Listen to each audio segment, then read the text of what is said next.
Here we go. I do tend to try to tone it down a little, I guess. Yep.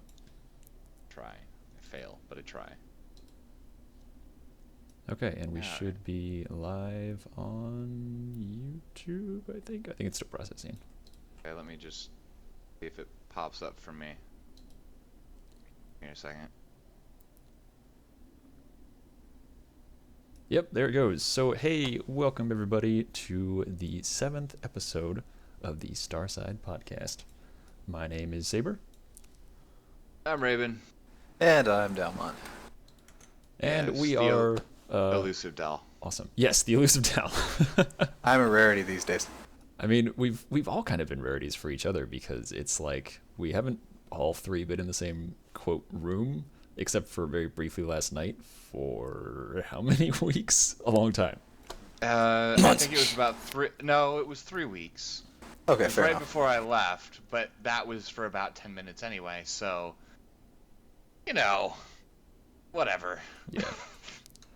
Yeah, so Raven's been in London, or sorry, England. Did you go more places than London? Or no? I did not manage to get my butt out of London, but I was thinking about going down to Brighton for the Film and Comic Con nice. thing down there. It was like 2 hours away. It could have been like a cool day trip, and then I looked at my bank account and said, never mind. So, You're like, oh, Jingles I was can't down even there. afford to be here. I know, dude, London is so expensive. I mean, it's awesome. Like, I would suggest to anyone, given the chance, if you have the chance to go, and you have the money to go, Mhm. fucking go. Yeah. But, oh my goodness, the bank account does not thank me. And like, the thing is, like, I didn't buy souvenirs or anything, like, and I didn't go to like museums that cost money to go in. I just bought food. Yeah. And I didn't even buy a whole lot of that, but it was still expensive. Souvenirs are such a waste, though, in my opinion. Like, Yeah. anytime I go anywhere, I don't ever want to get a souvenir because I don't need a thing from a place. I just want to experience Yeah. the place. And like, that's the thing for me, like, when I go on trips, or I just, road trips, whatever, I don't care. Mm-hmm. Like, some people, like, take pictures of everything. And Oh my god, we stopped at a diner. Click. I just, like, to me, I don't like having pictures. I like having the memories, not the Yeah. pictures. But I went against that this time and got both pictures and video from there, including a 30-minute talk on mini-subs that were used to cripple the Tirpitz in World War II, and a whole bunch of other stuff, so I've actually got pictures and stuff. So, yeah, I get to spend the rest of the night editing. Yeah, well, Yay. at least it's not a video that you have to do. It's just something for yourself. Yeah. Huh? Yeah, I mean, and I'm gonna put it up on YouTube for you guys because I think it'll be cool. At least I'm gonna do the talk from the Imperial War Museum. Put that up because that was really cool, and I think it's something that I got permission and everything. So, Mm-hmm. and so I'll probably put that together because that's easy. Like, it's 25 minutes of footage, and then there's a little hiccup, and then 5 more minutes of footage, and I can just stick that together and hit the render button and then go away. Yeah. So that one's not bad. But I got a ton of pictures and stuff like that. So I'll probably do, like a sort of slideshow with voiceover for that once I get the rest of them in. But I'm not worrying about it right now. That might take me a while. I'm not even going to pretend that it doesn't. Or it won't. It's going to take me a while. Anyway, so what have you guys been up to? Well, did we want to get into our Blood and Steel stuff first, and then we can talk about Sure. our other news, and then sort of get into all of our goings-ons throughout life? Sure. Yeah, I'm Okay. good with that. Yeah. So, Blood and Steel Yep, go ahead. is going to be on the 9th of July. And so that's about 1 month, technically, like 1 month minus 2 days away. You need to submit your ships by the 5th of July, please. No alterations after that, as always. It's going to be pretty much the same rules as last time. 12,000 mass for you and your teammates, minimum 1 person per team, but as many as you want above that. Speed is changing from 145 meters a second to 120, so it's going down a little bit. It's not going to be a huge change, but if you are a person that's planning to do Overdrive ships or something like that, it might be something to really, go into your settings, change it, screw with it, get it, so you know exactly what you're getting into. AI targeting is changing from 200 to 300, so your turret should be a little bit better, which I think might be a good thing. 12-kilometer lock sector, as always, and then multiple ships attached to a frame, all the basic stuff. Other than that, send in a picture of your ships when you submit them, and you can submit them to the starsideyt@gmail.com. All of this stuff will be available in a text document when we post the things to YouTube's. Yeah, the stream, but also to the YouTubes. The announcement video will also get that link too. Yep, and so I have it mostly written up. I just need to tweak a couple little things, like do spell check, because that's probably a good idea. And then it'll be posted there for you guys to look at. Swarm, and when it comes to entities and swarm missiles, I mean, I'm not going to set a strict limit, but you guys know what's too much. Don't go overboard. Don't like crash what the Toast did. server. Yeah, if you do something like that, if you crash the server, it's not a win for you. It's a loss for you. Yep. Automatically. Mm-hmm. So, not my problem. That's all I'm going to say. So, yeah. So keep that in mind. And it will be running on the server on that weekend, which means that during the tournament itself, the StarSide server will be shut down during that time, and then it'll be back up afterwards and all that good stuff for a while. So there's that. Beyond that, I'm hoping that since some of you guys are doing the Fleets tournament or Fleets competition, whatever, you know what I mean. Hopefully you guys will already have shells and interesting ship designs, so feel free to alter those and bring them in. It's not a big deal.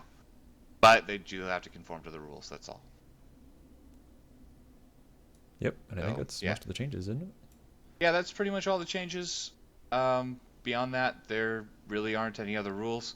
Like I said, do please include a picture of your ship, and there may also be a request for a picture of all of the players, at least, the player model, or your characters or whatever, in front of a green background sort of thing, so I can do some cool video editing stuff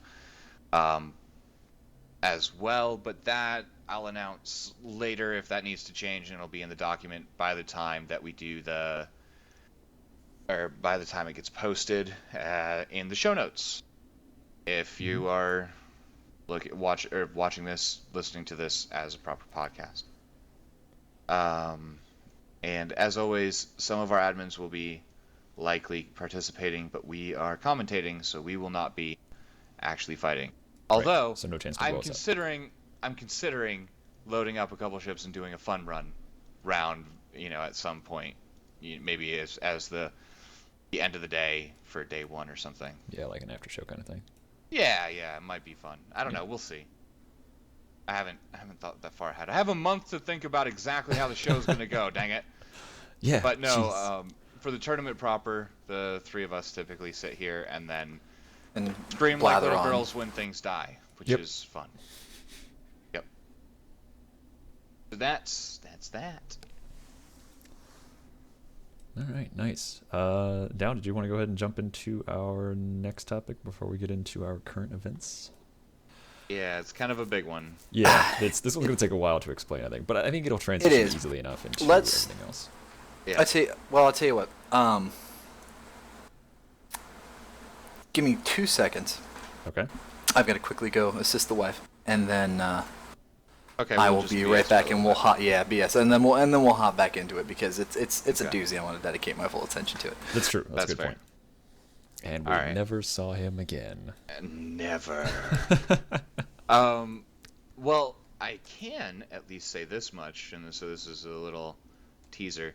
I've got another event, sort of like Blood and Steel, but also very much different. It's like Blood and Steel in the sense that it's a combat tournament, It's totally different in the premise, in the works. So be on the lookout probably in August or September for the alpha tests of that, which is it's going to be a doozy. We're going to need a lot of people. So if you're interested, like in that, and you're watching on YouTube or on the video, leave a comment. I'm really interested to gauge.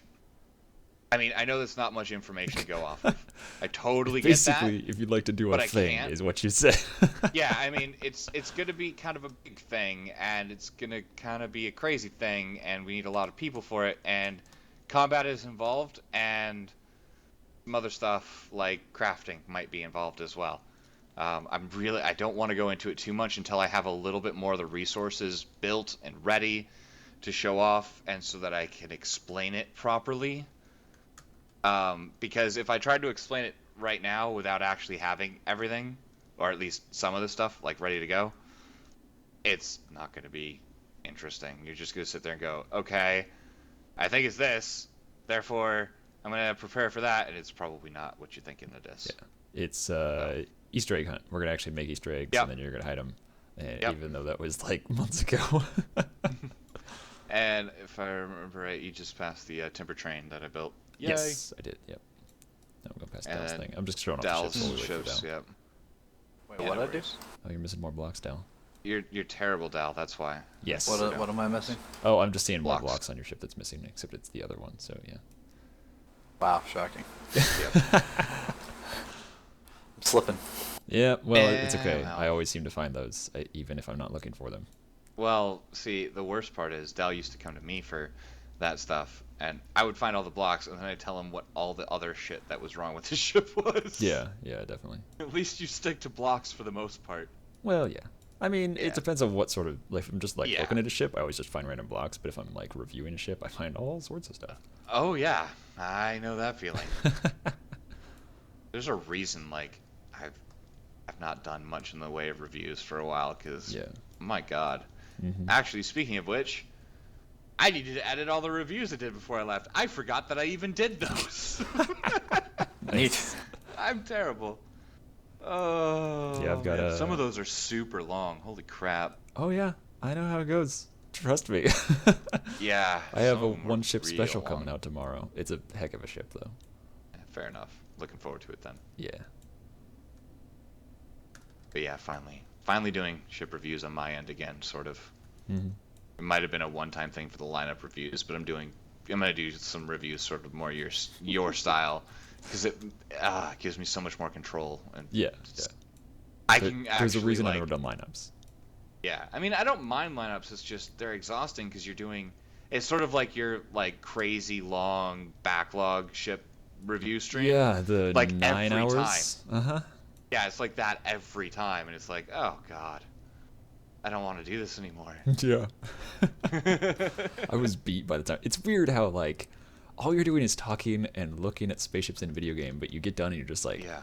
ugh. Well, it's because you're trying to keep that high energy. You're trying to That's true. make sure you're not missing anything. Yeah. So you're constantly, like looking around for anything you may have missed that you can talk about, because you don't want to do a disservice to them or anything. Yeah, it's. But yeah, it can be exhausting, and then when you add in people that you're actually talking to as well, like Mhm. it's kind of nice because they actually know what all is on the ship. But also, they want to talk about their ship for the next hour and a half. That's why I and don't you need do to make that. sure, and you need to control them and be like, look, I get that you're super enthused about your ship. I'm glad that you are, and you know what? Keep being that way. Yeah. But I've got another 15 over there. Exactly. I can't be here all night. Exactly. And the hardest part is like, because you're recording and you don't want to come off as an asshole. Yeah. While you're doing it, so you need to come up with a way to say that exactly what I just said, but without saying it the way I said it. Mm-hmm. And that is a skill that I have not yet quite mastered, but I'm And trying. That's exactly why I do my format like I do. Yeah. Also, then when you Well, rip somebody's yeah. ship apart, they don't have to like sit there and just take it or like give excuses. And I'm like, I don't need that. Yeah. Just I'm gonna review your ship, and that's it. Yeah. Yeah, I'm probably gonna do them similar to the way that you do it, but I'm only gonna do one ship at a time Yeah, because I that's know a I good prefer idea. it that way. Hmm. Yeah. Unless it's like, somebody sends in like these three ships go together or whatever, Yeah, it's like a like fleet they're or part of a something. fleet. Yeah. Mhm. That's a different story. See, when people do that with me, I'm like, okay, I'm just gonna pick one, and then you don't get to choose. Like, you don't just send me one and expect me to look at all of them. I'm only gonna look at one of them. Yeah. So, I mean, in most cases that would be the case, that would be how it is, but like if it's like, let's say it's like three small, like less than like 50-meter ships, then I'll look at all of them because they're all supposed to fit together or whatever else. I'm okay with that. But if you're sending in like three 600-meter behemoths, no, yeah, not happening.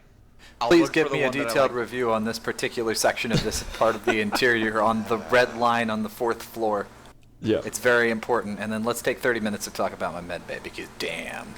Yeah, that's how it feels like with lineup reviews because you're talking to them directly, and it's like it's nothing against them. I'm actually really happy that they're pumped about building and everything. It's just I can't do that. I can't, Yep. it's like I don't have that kind of time or energy. So, and no, if you send in like just like 50 fighters or something like that, I'm still just gonna pick one in that instance. Yeah, yeah. I don't. Yeah, It's I more get like sent a 3 case and by 4 case. all the time. Yeah, it's a case by case thing for me. Yep, I just pick It- one and do it.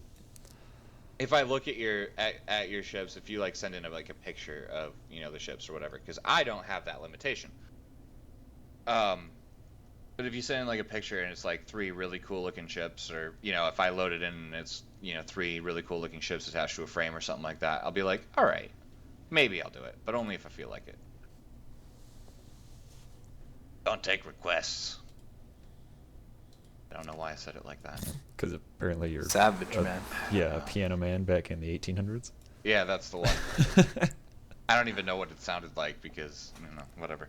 I don't know. Anyway, so we wanna jump into the Slap everybody in the face, basically. yeah. Yeah, not really, but So hey, we'll get on to it. Just Well- a disclaimer for everyone. This might come out of left field for some of y'all, and I'm sorry about that, but bear with us while we explain what's going on, and specifically while Dal explains his end, because he's probably the one that can explain this best. Yep. All right.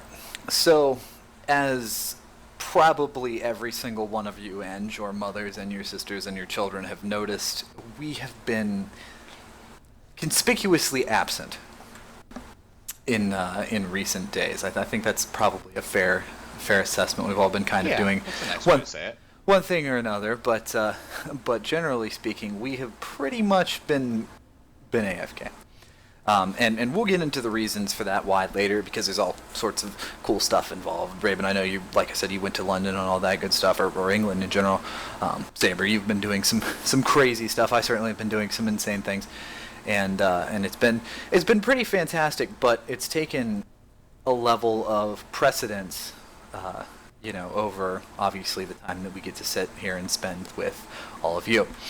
So, with that in mind, I think we've kind of collectively decided that that's a bit unfair to the community, since, you guys provide us such an overwhelming amount of support.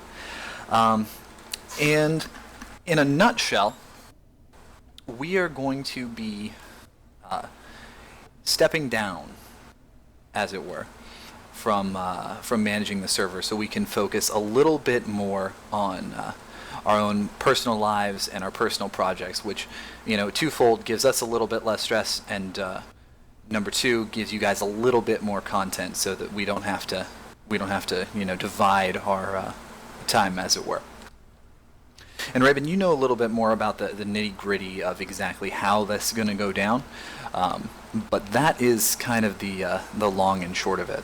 I think a quick important distinction, though, is that we three, well, technically all of the founders, quote unquote, for the server are stepping down, but the server is going to stay alive, just in a different form. It's getting transferred over to some basically new ownership, if you will, some new management. It's just us that, because we have such little time to spend on running the server and managing it and all that kind of stuff, we felt like it was really unfair to sort of keep holding on to it. It felt kind of selfish, I guess, in that way. Yeah. Whereas we just weren't giving it the time that it really deserved. So we're basically handing it off to some other people who I think will be very capable. And we can get into more details there, but I don't know, Raven, if you Far have... more active than us. Yes, definitely. So I mean, it really comes down to, I mean, we're all busy as hell. That's the simplest way to put it. And I would say, especially like for all of us, like about a year ago, things got our personal lives, I guess you could say, kind of kicked it into high gear, and in the last 6 months has been ridiculous. I know Gal and Saber has some crazy stuff going on, and I'm sure they can talk about it. I do too, which is actually pretty cool. But it came down to the question of, okay, are we going to spend the time on the server and essentially neglect our personal lives and the ability to better our careers or whatever, what have you, or are we going to keep working on the server when we just can't, and we're sitting there saying this is how you should do this, this, and this, and we're not even playing on the server because we don't have time. So it comes down to that decision where it's like, okay, do we keep doing this, or do we hand it off to the people who are actually there, you know, doing the work? Like, because part of our admin team is basically taking over as server owners, and they're the ones that are actually there and doing stuff day to day, and have their, you know, finger on the pulse of the community much better than we do, at least within the server proper. So, you know, is it what's better for us, what's better for you guys, and what can we do in that instance? And this was really our only decision. I know for me personally, I'm picking up a second job and saving up for school. Yay, I'm going to be a teacher. Woo, nice. Because I deal with you guys all the time, and somehow I need more of that. So you're sure you don't want to be a, like, nanny or a babysitter instead? No, I mean, it's pretty close. That's true, depending on the age group, yeah. Yeah, no, high school. I don't think he could handle Raven Nanny Cam. Probably God. not. But yeah, It before just we made get... me screaming at people the whole time. Yeah. Before we get too That much was what- into where each of us is headed in our personal lives, I just wanted to say that I personally feel like the server's in really good hands. I've talked to the guys who are going to be taking over, and they have a really specific and well thought out plan for what they want to do with the server. And it actually, it's basically going exactly how I hoped that it would, in that they're picking it up. And so we're not like abandoning the server as in like we're never going to touch it again, but we just aren't managing it anymore. So they have some really cool plans to make it a lot more interactive for the public, but also like I hope to still run events there and stuff like that. Basically, it just frees Yep. up some of our time where we would otherwise be working with the admin team more directly and like managing stuff and all that kind of stuff. Instead, we can use that time to either run events or for our own personal lives and all that kind of stuff. Or So- making videos, or make on my end videos. anyway. Yep. Or, you know, Because I to know- not be completely burned out from stuff Yes, Yeah, exactly. that's what and actually I release mean, ships. I mean, I'm still going to be doing speed build challenges. I'm still going to be doing all sorts of stuff. Blood and Steel is still going to happen no matter what. So will several other things. We have the ability to bring in event servers as well for, you know, as long as we need. It's just a matter of, you know, it's like it burns you out. It really does. Yep. And like a lot of people are probably sitting there going, well, it can't be that bad. And you're right for like the first 6 months. And then it can get that bad. especially once you And- add in your personal life.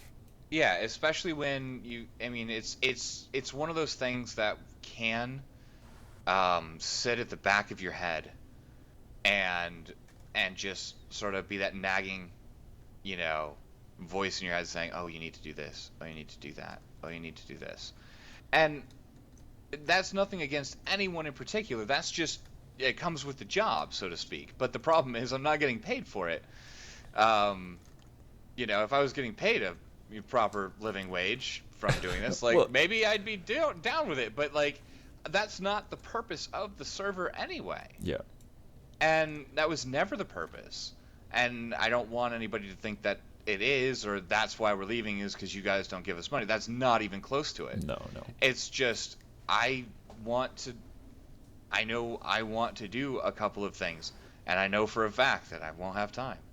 And it's true of Dal and Saber as well, and that's just how it is. Very. And we'll still be around. I know Saber and I will still be streaming because we really enjoy that, and that is actually like a unstressor, de-stressor, absolutely. whatever. 100%. So, we're still going to be doing that stuff. You guys aren't going to... We're not disappearing from the face of the earth. We're just stepping down from being the owners of Shattered Skies. And we have some of the admins, and well done, Dal. And we have some of the admins stepping up to do... to take over ownership and general management of the server. We'll still be admins there, I think, as far as I can tell. We're not going to be doing a whole bunch of admin stuff, but we're going to be able to do events and stuff. So. Yeah, I had asked what the group that's taken over would prefer us to be, like if it's going to be admins or whatever, but they said basically we're just VIPs. So I think we'll still have admin powers, but we're just going to use it for events and that sort of thing. We're not going to be acting as admins. But yeah, so I mean, we might as well say who all's taken over so that way it's very clear. Yeah. We wanted to use this time and this stream and all this to really get out all the details because there have been some rumors floating around. Some of the information got out a little bit early, which is fine, but Raven was in London, so we didn't want to release anything too soon. So the group that's going to be taking over is Gorn, Chicken Wild Style, Guthris, and Osiris. So they're having basically kind of like we had with our founders, where they have multiple people. So it's not just like one person taking over as a dictator. And I know that for some people, they might be disappointed with that. But honestly, I'm actually feeling really good about it because they have been pretty much the most active admins we've had.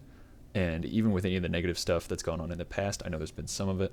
But I have a lot of confidence in the guys to be able to run the server well. And after hearing their plan, I'm really excited to see where they take it. And I think they'll be doing probably a more detailed video because they know way more than we do because they're taking over. So we're just we're passing the torch, as it were. And so, yeah, I think they'll be doing a lot more descriptive video in the future about what they want to do with the server. And so I'm really looking forward to seeing what happens with it. But I've definitely got confidence in them, so it should be good. Yeah, and I mean, beyond that, one thing to keep in mind, and this is probably not very well known because we do keep admin business to admins and everything. But most of the tweaks, the little things that have sort of made the gameplay in general better on the server, just the little things that sort of help out, have been primarily suggested and carried out by those guys. So they're really good at listening to what's going on, and I mean they're going for a more PvP oriented experience. So for some people, that's awesome, and for some people, maybe not. I can't speak to your own personal tastes, but they do know what they're doing, and that's pretty cool. And yeah, so we have a lot of players who have come through Shattered Skies in the past. Understanding. Yeah, I mean, and Saber could open up the map and show you just how absolutely nuts our universe is. Because we're in a different galaxy. Yeah. Well, you can just go to N, hit N, and go to like 222, and then select. But yeah, I mean, like we have a lot of. We've got like over 1,000 different factions. Plenty of them are dead because whatever. It's just how that works. But that's the life cycle of a server, though. That's pretty normal. Yep. And so yeah, that's one of those things. We do hope that you guys will at least give it a shot, see if you like it. We'll still be there and be running events and all that good stuff. And I mean, I very well may have a stealth account on the server and play, and we'll just sort of see how it all goes. But I'm pretty happy with what I've heard, and obviously I just got back, so I'm not quite as updated. But from what I've heard of what they're doing and everything, I'm pretty good with that. Yeah, definitely. Yeah. So yeah, that's That's kind of the bad news in a way, but in reality, it's not going to affect you guys that much. Yeah, It just it's a new means beginning that for us. it just means that, if there's a problem with the server or whatever, you're not going to be able to come to us because we're not going to be able to do anything about it. It's going to be them. So it's more just passing the torch for now. Hmm. And so, just so you guys know, Blood and Steel is on the 9th and 10th, and the server will be changing hands on the 15th of July, all in July. And likely on the 14th or 15th, we're going to be doing something crazy, stupid. We'll see. And there's probably going to be a whole bunch of events, in the week leading up to, because we want to go out with a bang. Yep. Way more fun. And Blood and Steel is in that week and everything, so we're gonna make it a good time. Hmm. Or at least we're gonna try. I guess it's up to you guys to make it a good time, because if nobody shows up, it's gonna be like, well, We'll have a good time. yeah, I mean, so there's that. But actually, you brought up a good idea just before we started streaming, and I don't know their plan yet, so I can't say this with any certainty, but if the new managers, owners, whatever you want to call them, if they don't want to use our spawn island as their spawn, if they want to make something new, which they're completely welcome to use it. Like I'm absolutely happy to have them or let them have that. But Yep. if they choose not to, then we will be releasing Spawn Island on the StarMade dock, so anybody can have it. Yep. And so we'll see how it all goes. If not, then we'll have a whole bunch of exclusives to release to you guys anyway. Yep. Over that week, because I've got a whole bunch of stuff in the back catalog, and I'm sure Dal has some secret stuff that he can he can pass out, and we'll give you guys some kind of milestone presents sort of thing. Yep. And if anybody has, if anybody actually legitimately has all of the starter ships from when we started the server, and legitimately got them because they started on the server at that time, tell me. You might win a prize. We'll see. Tal, what? No, don't do that, Tal. There you go. Never mind. Not even gonna pretend. Okay. I understand. I what was he's just notified by one of the guys that'll be taking it over. They will be using it, just not as spawn. So sorry. Well- however, you can come to the Shattered Skies server and come find it for yourself. doing. Yeah. Also, thank you, Chicken, for letting me know. Fair enough. Anyway, we do have a couple of I have a couple of bigger things that I've been working on in the shadows, Oh my. so to speak, for y'all, because I knew this was gonna end up happening. So anyway, so I guess we'll start with you. So, what have you been up to? Because I think that would be a good thing to put into context at this point. All right, so for those of you who don't know, I'm kind of on a real life quest here to eventually be building real spaceships. And I am very, very, very, very, very, very heavily engrossed in that. It's 5 days a week every week, and I'm working on top of that, plus, wife, pets, whole 9 yards, just generally living. Brag about it, why don't you? Yeah, I will. And basically it's left me with absolutely no time whatsoever. Eventually, if I get where I need to go, probably at the beginning of next year, I'm going to reopen my YouTube channel and hopefully, and this is kind of a long way down the road, hopefully maybe start doing a couple of vlogs about exactly what sorts of things have been going on and what I'm doing now. And maybe you guys can actually see some real space technology or aerospace stuff. Just to throw that out there. I'm not really done building internet spaceships, but I think I'm definitely partial to the real thing. So that's pretty much what's been taking up all of my time, and it's going to require even more dedication in the future. So I will very, very very unlikely be around too terribly often between now and then, but I'll still try and make an appearance and occasionally poop out a really pretty ship, just for you all to enjoy. And who knows, maybe you'll show up we'll do another podcast between now and then. That's the hope. Oh yeah, why not? Well, yeah, it gives us, honestly, Yeah. a better opportunity to catch up than anything else. Yeah, I know, right? It's like, like I know that you guys like to watch these things. I don't know why you guys like to watch these things, but apparently you do. But it's really just the three of us sitting here and bullshitting the Yeah, whole just catching time. up because Exactly. we don't see each other often enough. So this is like the only way No. we can actually like sit Like down and like, okay, we got a we few used to hours. be hanging out like constantly, and now it's like, oh yeah, I saw Saber for about 5 seconds at the end of the Right? stream, Yeah. and then oh yeah, I saw Dal about 2 months ago, I think. Yeah. I Dell, mean, Dell. Let's see. I'm like Dell. a sneaky thing. I'm like Bigfoot. I'm the Bigfoot of StarMade There now. you I go. feel I really am going to be an old retired Sasquatch. bastard here in a bit. To those of you who don't know, this is my cleaned out blueprints folder. Doesn't include any work in progress or anything like that. 1,482 blueprints as of today. Fun. That does, granted, that does include variants and recolors.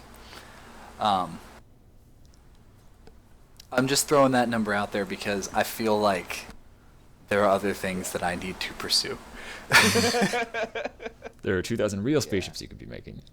Exactly, Or at least and 6. and to that extent, there are at the very least there are 1, 2, 3, 6 currently sitting in my single player that are working towards getting done. I was hoping to have at least two more done for the competition or for another fleet, but I kind of doubt that I'll have the time. But there are things getting built. They are very, very pretty, and you all will be able to download them soon. TM. Soon, TM. Yeah, know that feeling. I've got a couple of ships that I've got in the background that I haven't shown anyone mostly because they're like the kind of ships that you're like, I know this is gonna be great, but I am gonna be pulling my hair out so much. I mean, that's why I don't have any hair anymore. A Right. foot and a You half didn't of hair fuzz it gone. off. You pulled No, it out. yeah. But you know, it's like it's one of those things. It's not enjoyable to watch like on stream, but it is something that I'm doing, and it's pretty cool.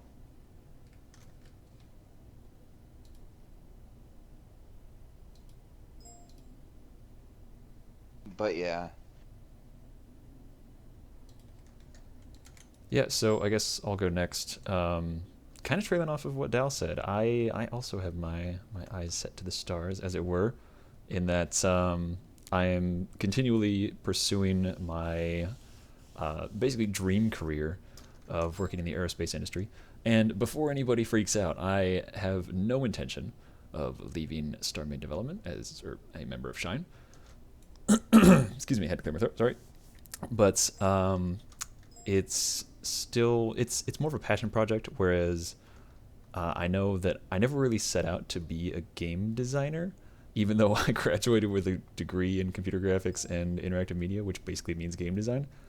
But yeah, I want to work on, preferably, this is like the long shot goal. I want to work on aerospace simulations to help train future astronauts to go to all the awesome places in our solar system and maybe beyond. Ooh, depends how technology goes in the next like 50 years. But that's sort of been my goal, and I've been actively pursuing it. But yeah, I still love working on StarMade. I love playing StarMade. I love interacting with the audience, doing streams, and all that kind of stuff.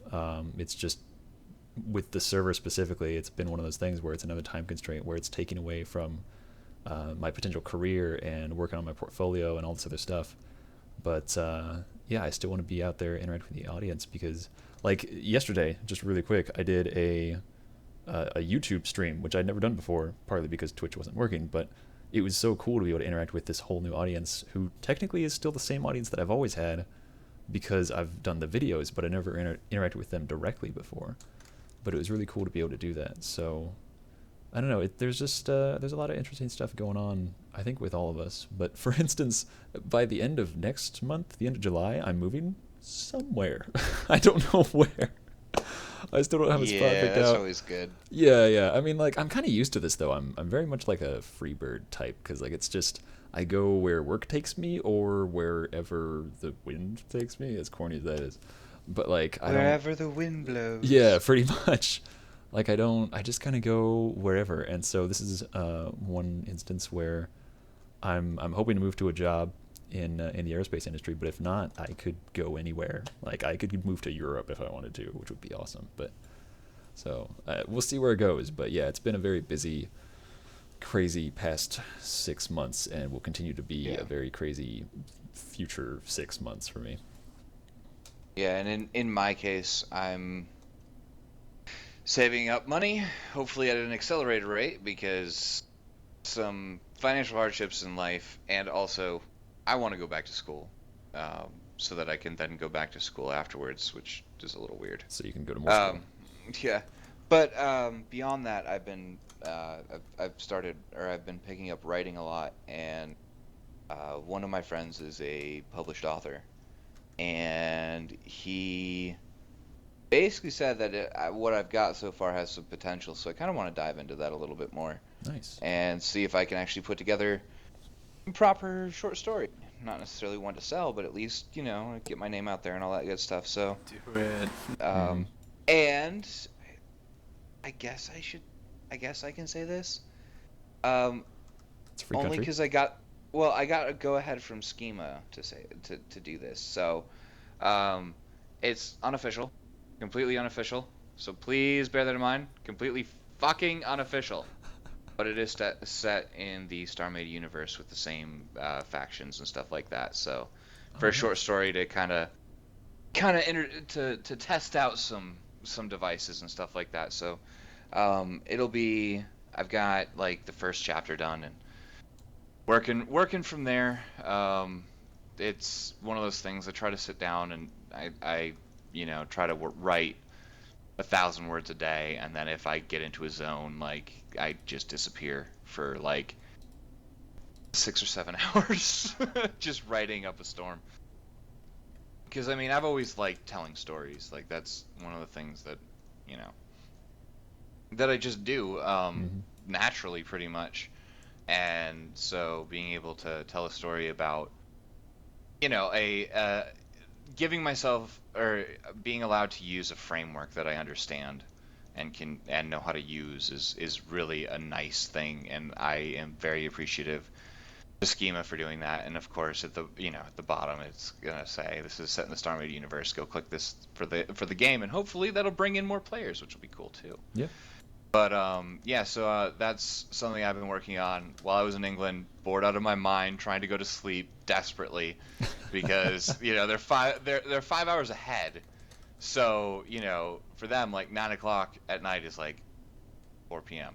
Yep. So I'm just sitting there going, I'm not ready to go to sleep. So I was just writing every night, and so I got like a rough draft of the first chapter, and hopefully hopefully you guys will like it. And if you don't like it, that's fine too. Tell me, because you can only improve via criticism. That's right. So yeah, it'll be cool. I don't know where I'm gonna post that yet, but I'll come up with something. I've got a couple of them around. So, but yeah, so that's sort of what I've been doing. I still say you go the way of Robin Williams in Dead Poets Society. Just like inspire the youth through poetry and word art. Prose specifically. Yes, I don't do poetry. Words. I don't know. Mm-hmm. I don't know these things. I'm not a writer. I do okay, but I don't know the writer things. Yeah, I grew up with, like, my mom was a bachelor's in English. She was actually, like, she had the full degree to teach in English class or whatever. But she then said, screw it, I'm going to become a nurse. You know how terrible that is if you're a kid? You can't fake sick. And trust me, your English homework gets critiqued like a motherfucker. Yeah. Also, my dad was an engineer and a philosophy major, so you couldn't argue with the fucker. And you weren't getting your math homework wrong either. The only thing I had was science, because, like, and my mom kind of got that, but not nearly as in-depth as I went, because I love science, so. Yeah, science is awesome. Can confirm. So, ironically, let me see if I get this straight. Dal, you're going to build rockets. Yeah. Or space Saber? planes. Mm-hmm. Or space planes. Saber, you're going to train the people that are going to fly on the rockets, hopefully. Hopefully. Or I could also just do pre-visualization stuff so I could build rockets in 3D space. So, similar things. So, and I'm writing sci-fi novels to inspire people to go fly on rockets. Yes. There is a Eh. reason. It's almost like we like space. Yeah, there is a Yeah, reason you our would group is almost- called you would almost StarSide. think- right? But yeah, so that's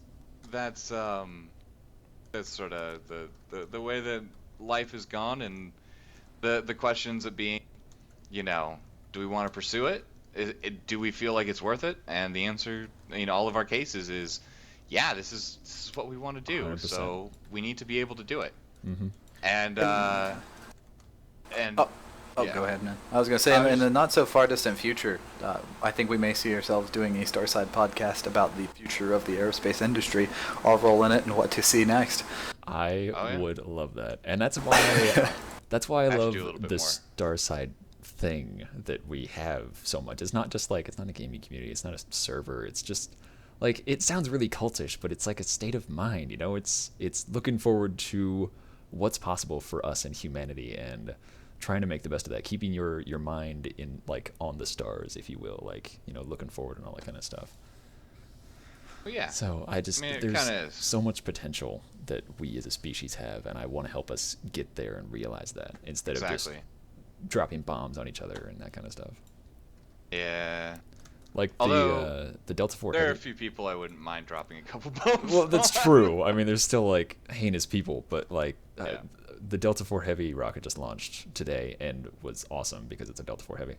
And Bad hype. their payload was a spy satellite, and so at one point, or in one part, I was really excited because, oh sweet, Delta 4 Heavy, but at the other part, it's like, oh, it's a spy satellite. Like, why not like a research satellite, or But hey, rockets are awesome either way.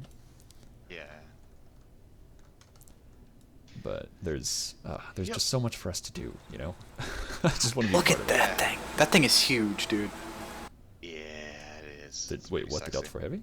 Yeah. Yeah, dude, it's massive. Sexy. It's sexy time with rockets. Mm-hmm. God, I'm just Yeah, watching Saber's it a again. bit hippie. I Saber's a bit of a hippie. kind of like, I didn't used to be. I'm from the backwoods, middle of nowhere, rural Kansas. Like, I was a bad person for a while, but then I was just like a redneck, Yeah. just a plain redneck. And it was all about you guns tell? and all that kind of stuff. And like, there's no need really for violence except to protect yourself and those you care about. That's really the only reason that I see for it. And so, yeah, I mean, I've kind of become a hippie type sort of person, like a space hippie, I guess, whatever you want to call it. Well, I think it's kind of Hashtag funny. space hippie. Yeah, hashtag space hippie. So, and some of you will know this, but if you go north enough in the U.S., you end up in the South.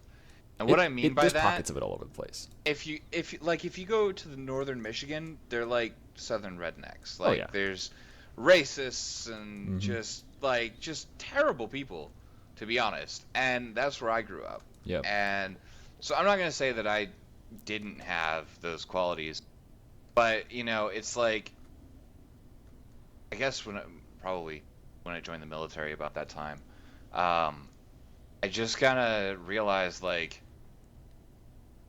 I don't have to be an asshole. I want to be an asshole, but I don't have to be. and Yeah. and it kind of went from there, and it's like, we don't have to spend our time kicking the shit out of each other. It's a Mhm. lot more fun to sit Speak down. for yourself. Well, yeah, but I mean, it's a lot more interesting if you sit down and have a chat with someone and get to know them for real, because Yeah. it's you are learning something instead of just maintain. You're not challenging yourself if you do that. hmm Maybe physically, but that's not quite the same. Really But, quick, yeah. I just wanted to point out that this was very timely because I just came across here. A planet is the cradle of mind, but one cannot live in a cradle forever in your ship, Dell, which is very appropriate, I think. But yeah, no, I'm very similar vein with you, Raven. Like, I grew up middle of nowhere. I was a very angsty teenager. I was racist. I was hateful. I don't want to say super violent, but I had a very violent mindset. And Yeah. I said some abysmal things when I was younger, but then I moved away and got out of that dead end town kind of a vibe, and I really grew up and expanded my mind or myself as an individual, and I grew out of that, which it's totally possible to do. It's just so hard to do in that environment where it's Yeah. the norm. It's okay there. It's not okay, but people think that it's okay, and so It's yeah. it's literally just going from sitting on, it's like sitting on your stoop at your house and judging everybody that walks by versus going on the street and talking to them. Hmm. Like it's seeing people in 3 dimensions, literally. Yeah. And if you can't do that or refuse to do that, I don't know what to say to you, but the fact is that if that's the best thing that anyone can do for themselves, because it's not that it turns you into a liberal pansy or whatever, but at the same time it's like you understand things from different perspectives. It's going to Hmm. make you better, as not just as a person, but you'll be able to make better decisions in general, because you'll be able to understand things from other people's perspectives and understand why they're doing X, Y, or Z, and then account for that in your own actions and say, well, but I don't want them to do that. I understand why they're Yeah. doing it. I don't want them to do that. Well, now I can talk to them and say, okay, I get it, but have you ever thought of it this way or whatever? And it helps a huge amount, and it's amazing. And like I was always that person who I was the know-it-all teenager. I'm not even gonna lie. Like I thought I knew everything, Hmm. or could like, because I've always been really good at reading body language, um, and that was a skill because that I learned because I used to get the shit kicked out of me all the time. So knowing when somebody was cool with you or about to punch you was a really good skill to have. Yep. Um, but I just thought I was hot shit because then I grew up and I'm 6'2" and people aren't gonna screw with me anymore, sort of thing. And then you just like, I can read minds, motherfucker, sort of thing. And it's like, but you can't. You can't know what's actually going on in somebody's head unless you sit down and ask them what's going on in your head, and even then Mm. you're not going to know perfectly. But it's always worth it, even if you despise someone, to do that, because at a minimum you come out with more information than you had before. Yeah, and I mean you develop more as a person because every interaction and experience that you have will change you at least in a small amount. Like that's why it's so easy for it's so incredibly easy to stay in the same mindset, to stay in the small town, to keep thinking, oh, this person is that, these type of people are that, like that sort of thing. It's so easy to do that because you don't have to change anything. Whereas if you get out of that town, go travel the world, go to college, whatever you choose to do, that's hard to do. It's the norm nowadays, but it's still like a big step for people to do, and it's so worth it though. Like it's so easy to Yeah. just sit around You and gonna just learn a say thing. the same things. Exactly, but it's so worth it to expand your horizons essentially. Oh, there's Saber with the cliche. Another I one know, knocked out of the park. but I mean it's true. Like No, they're I'm not. cliches, I'm not but saying it's wrong. yeah, Just saying. they're No, cliches for a reason because they're said so often. yeah, but I mean, at the same time, like, my one piece of advice, I have a whole bunch of younger cousins who are just graduating high school or just getting out of college right now, and I basically just say to them, I say to all of them, and friends that are in the same situation, whatever, travel, Yes. go somewhere where you don't know the language, or or like I did, go somewhere where your skin color isn't the dominant one, and that'll really screw with your head a little. Yeah, it doesn't necessarily have to be where you And don't know the language. Just somewhere yeah, that's not like where you are now. yeah, don't go like one town over to Hicksville To the community college version in your 2. area. Yeah, Hicksville version 2 doesn't count. Yeah. Leave your area code, leave your state, leave your province, leave your country, whatever. Just go somewhere else that's different, because even if you sit there at the end and say, you know what, like, I hate the fuckers that I saw while I was over there.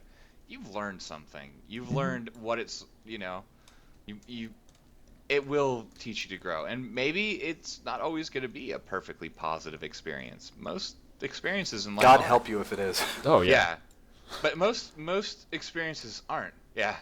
And if you're really dumb and you really want to get out there and learn what it really is like to be at the bottom end of the totem pole, join the Navy. Anyway, but regardless, it's one of those things. Just if you, it will teach you a lot about other people and even more about yourself, and that can never be a bad thing. Mm-hmm. I Inspirational time with Raven. yeah, kind of. Well, with all I of have us, to two be older honest. brothers, and they are twins, and my parents, I think, were a little confused when we all got old enough to move away, because we all moved away. We moved far away. One brother joined the army. He served a few tours over in Afghanistan. Then he moved to Colorado. He lived in Germany for a while. He moved to Washington. My other brother joined the Navy. He went overseas for one tour. He lived on the East Coast for a while. Basically, we scattered to the four corners of the globe. And I think my parents were confused for a while, but we grew up in this tiny little town where everybody knew everybody. And I love like small little towns. I just hate the closed-minded nature of them. But we discovered the world through our travels, and it was this eye-opening experience. And so we just sort of developed this wanderlust, which is just the desire to travel and see more. And I think our parents, who never really got out all that much, they didn't really understand that because they never had that sort of experience. And so they were kind of confused. They're like, oh, I almost feel bad about it sometimes, but I also don't, because it's been such an essential part of who I am now. But, they're like, oh, well, all our kids moved away. Like, it's not because we don't like them. It's because there's just so much out there to see, so much out there to do. And so it becomes such an important part of who you become is what you experience. So, like, there's no reason to be afraid of it. It's just a big step kind of a thing. Whether you join the Navy or whatever. Also, if you join the armed services, thank you, because that's awesome. That's a huge sacrifice, not just because of, putting your life on the line, but also there's a whole lot of BS in the military, which I found out through my brothers. So thank you for having to put up with all of that nonsense. And if you're planning to join any of the services, especially as an enlisted, if you're planning to join as an enlisted person, just remember that they hand you the shit end of the stick first, and you have to climb your way out. Yep. But remember, most of it's a mind game, and you'll be fine. They're just trying to screw with you. And if you can do that, and you're okay with just taking it and doing what you can every time and doing your best every time, then you'll be fine. If you're planning to start as an officer, remember that E3 that you're looking down on because he's so much lower ranked than you. He's been promoted twice. You haven't been promoted at all. Mm-hmm. And he knows his job better than you do. I promise. Sounds like you're talking from experience there, buddy. Oh yes, I am. Just remember that Savage. they're the ones that have to carry out all the crap that you say. So make sure that if you're gonna give an order, that it's actually like legitimate. You don't have to be people's friends, but you sure as hell better be fair to them. Well, I think You Because wouldn't they're do gonna it, know don't better. expect them to do it. Yeah, that's Exactly. true of any position of power / leadership. Like, you don't necessarily, and sometimes it's bad to be it, but you don't necessarily have to be the friend, but you do at least need to be fair. And being overly harsh just because you have this position is not a good thing to do. Like, it's bad for you. Yeah. It's bad for everybody. Just because you have power does not mean you have to exercise it. Right. And exercising power on a wanton or unneeded basis doesn't do you any favors ever. So keep that in mind. This is nothing compared to being a officer in the military, but I was a resident assistant for 3 years in college, and that actually also helped shape a lot of who I am. But my first year, I was an a-hole because I was to the book. I was like this and that and this and rules, and most of my residents hated me. And so then my second year, I was, I think, maybe a little too buddy. Like, I overcorrected. I was trying to be a little too buddy, and so then like people didn't take me as seriously. But then my third year, I finally had this nice balance where you can be friends with people, or you can get along really well. Maybe not necessarily friends, but you can get along really well with people and sort of build a very beneficial community, around yourself or in the community that you're in, without having to be overbearing, but also without being too soft. Like, it's all about that balance of, not too much, not too little, but just right.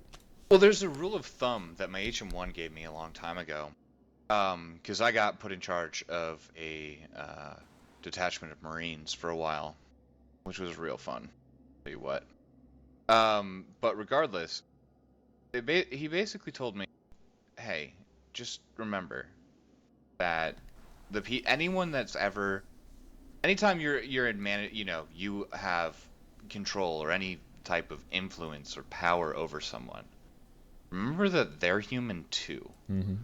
So when they come to you and say, hey, right now I am, maybe I'm having a really rough time at home, and this is, this work right now, I don't think I can do this quite as well.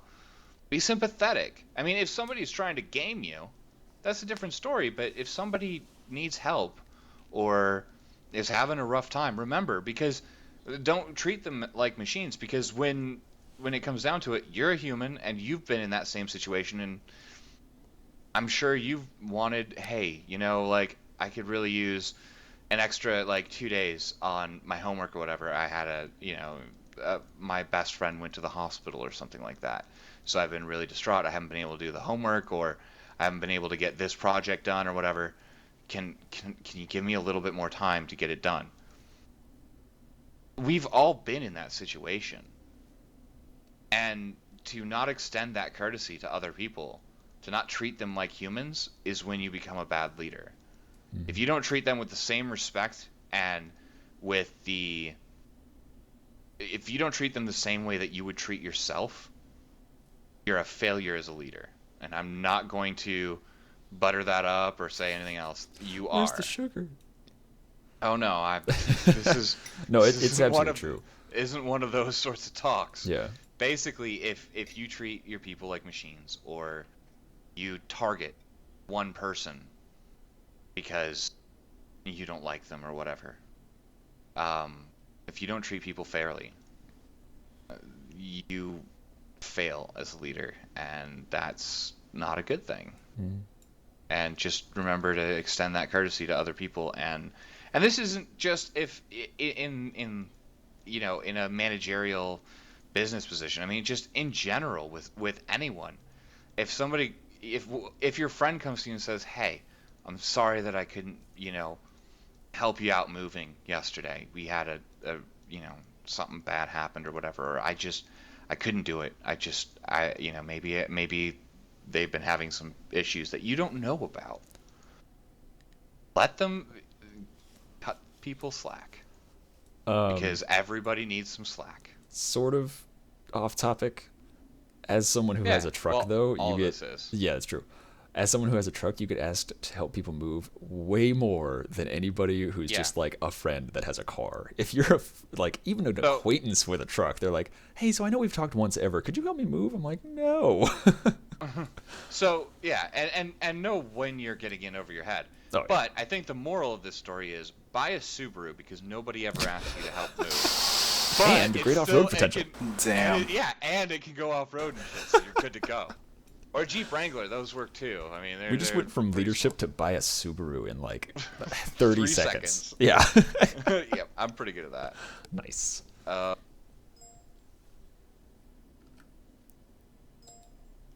yeah, so I mean, it's one of those things. It's just life lessons with Raven, Saber, and Dow, I guess. Yep. But regardless, just be a decent human being and treat other people like decent human beings, and you'll get real far in life. But sort of to circle back to our discussions of what we're doing, but also why we aren't around, or why we haven't been around as much as normal. There's a balance in life too, because we're talking about balance of leadership. There's a balance in life too, where specifically chasing your dreams, pursuing your passions. I actually just watched a video of Mike Rowe, who his statement is, "Don't chase or don't pursue your passion, take it with you," which is a really good motto. He says some things that I don't entirely agree with, but overall the message is pretty good. But for me, I've spent the last 5-6 years moving about once a year, and I've done I don't know how many different jobs, a lot of them out of my career field and some of them inside of it. And I never regretted it once. I mean, I move, like I said, about once a year.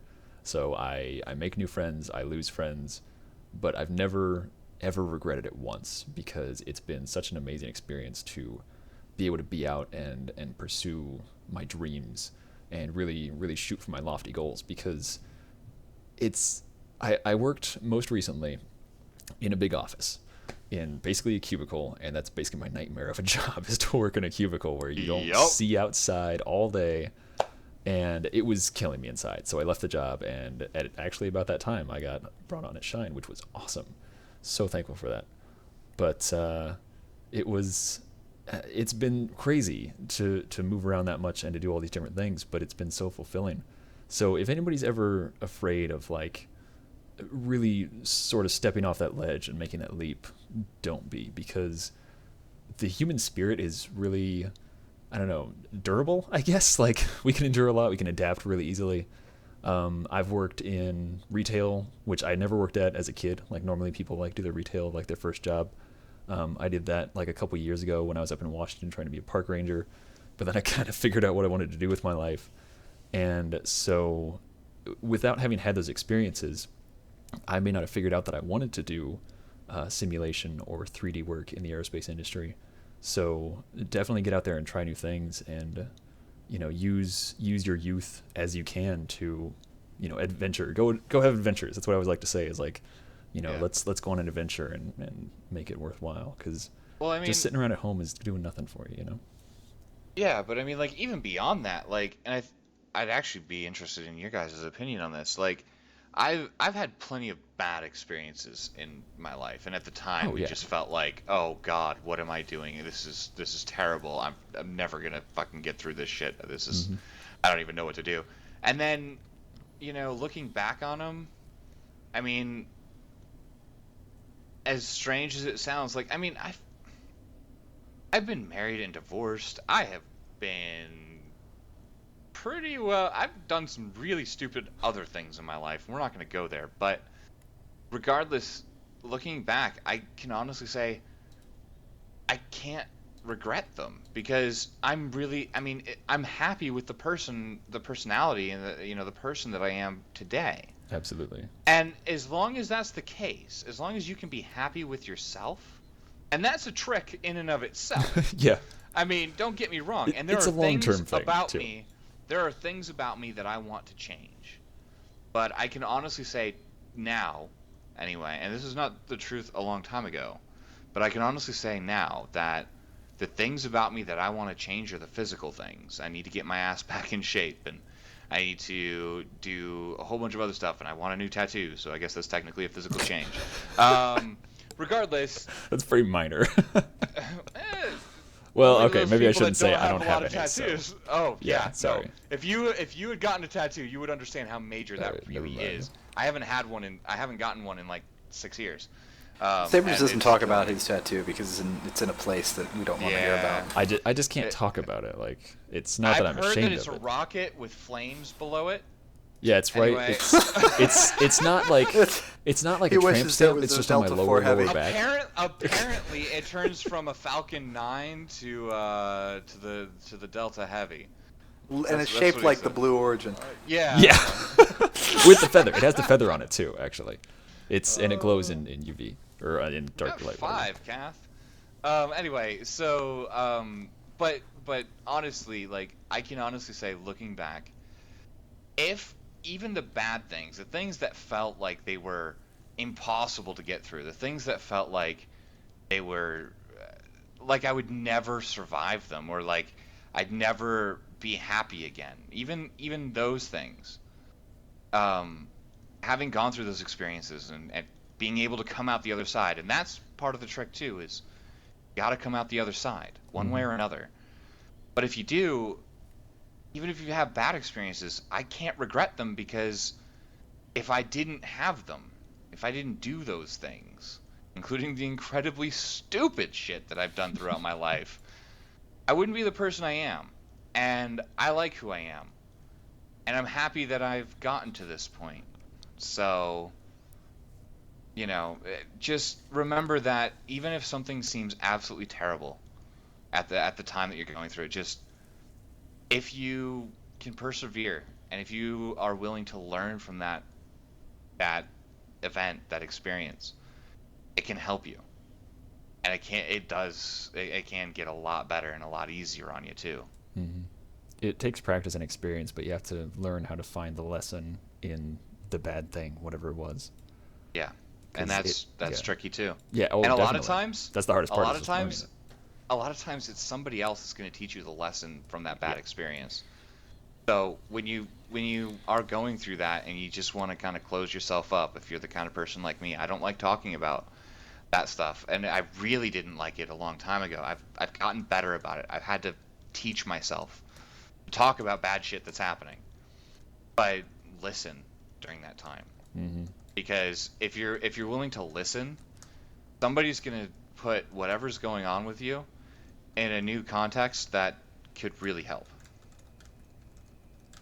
And listening on its own is such a valuable tool. Like, I'm sure it's a cliche to say so, but it really, really is. It's really easy Well, to yeah, forget that too, because, like, and not even just listening in the literal sense of listening to someone speak, but sort of that, you know, thinking before you speak, or taking things as they come at you, like reacting more than acting, is a lot of times really beneficial, at least in my experiences, because I don't know, it's really led me to how I have like the really chill attitude that I have, where I used to be just salt and vinegar, just angry all the time, oh yeah, literally all the time. that was me too. I Yeah. totally agree with that. Hmm. But I then mean, being able to sort of let things sort of just, you know, brush past you or whatever, and not get bugged by the little things. My kind of rule for myself is, if it isn't like physically or directly affecting me, then I don't let myself worry about it, because worrying does nothing. Solving yeah, problems will solve problems. Worrying will not. yeah. I mean, one of the things that I do want to point out though when it comes to listening is there's two kinds of listening. There's the kind of listening that, I mean, most people do, right? So let's say Saber and I disagree on something. I'm going to listen to him until he finishes whatever he's saying so I can counter it. I can jump on him and be like, "Gotcha, you're wrong." Yeah. Don't be a me monster. Well, I mean, but that's not listening. That's waiting for your turn. Hmm. If you honestly are willing to see people as just as human as you, listen to them, like, and honestly take in what they're saying. It doesn't matter what the subject is about, and it doesn't matter if you agree with them or disagree with them or absolutely hate them. They have, listen to them, and they may be wrong.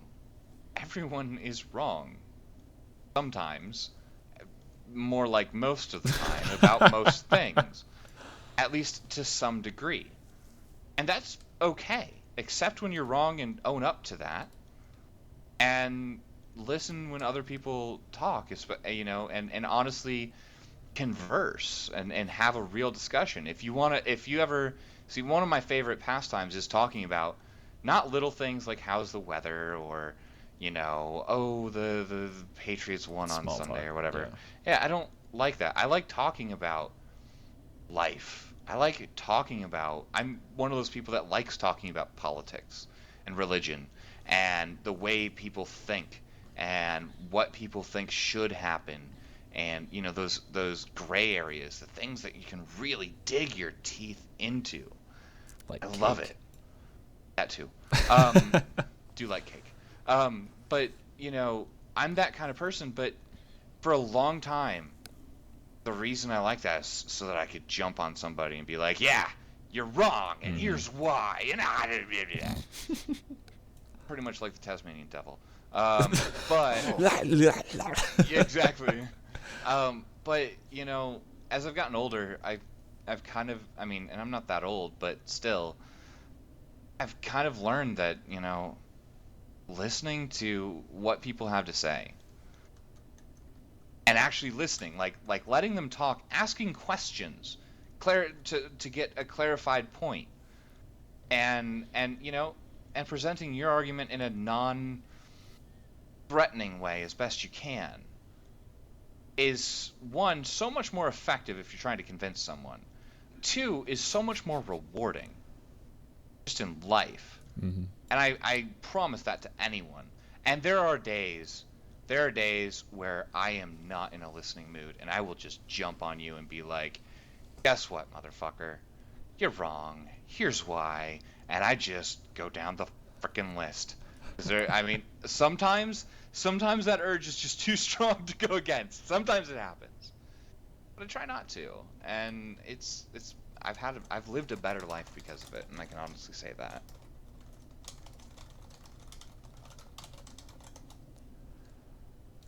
I think there's kind of a double-edged sword to that. Well, actually, no, I don't want to say double-edged sword because it was just the first reason why I learned it, but then learned to use it for good instead. Basically, like when I was in high school, I was, let's say, a professional procrastinator, and it's kind of persisted ever since then. But I was able to sort of read people and empathize with them really well, but then also sort of convince them really well. Basically, Yeah. lie. I was a Oh liar. yeah. And No, so I was the same person. Yeah, That's what I mean by reading body language. You can practically read their mind, and then if you say the right thing at the right time, in the right way, you can convince them to start thinking along your track and get them to do whatever the fuck you want, basically. Yes, like extensions on homework. Me. Trust me. Well, no, I was way worse than that with it, but I mean, trust me, that is what I'm talking about when I said, mind reading, basically. Yeah. Because in a way it is, except it's body reading.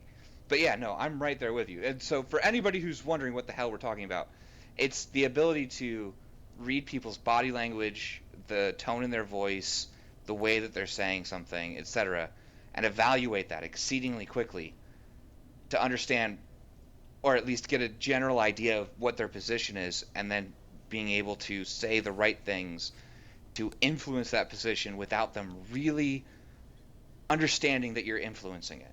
Yeah.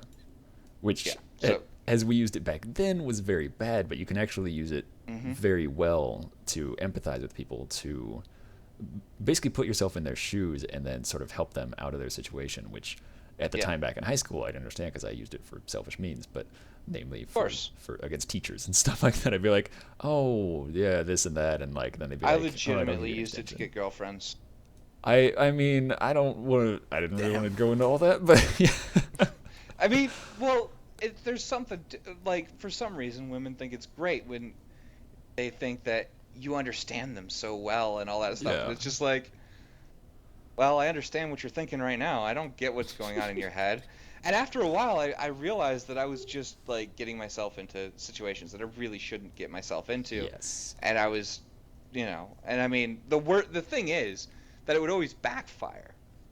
Like, I could do this so well, but my type, like if I have a type for a partner, it's usually the independent kind, the ones that don't need me around because I'm a recluse. I will disappear for periods of time because I just need time to think.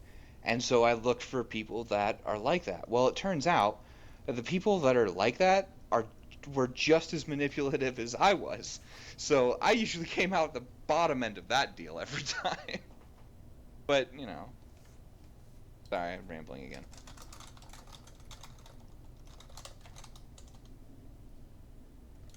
So yeah, Dow, how are things? Yeah, right?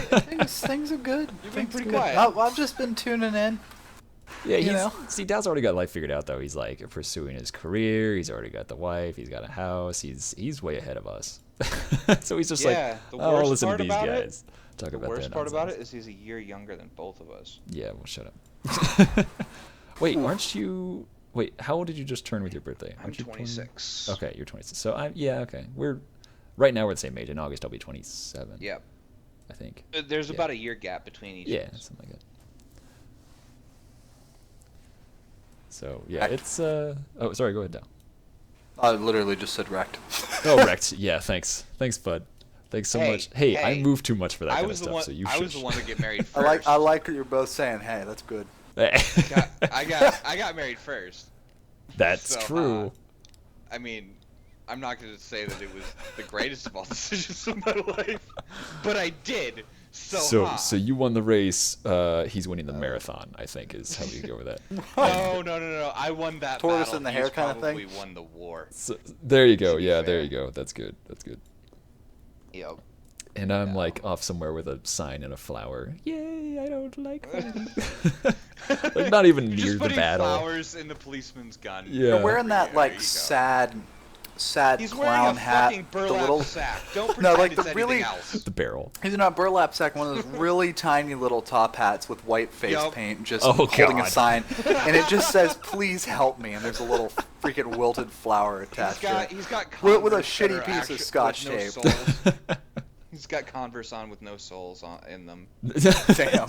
Yeah, We're painting quite a picture that's true. Yup. Yeah.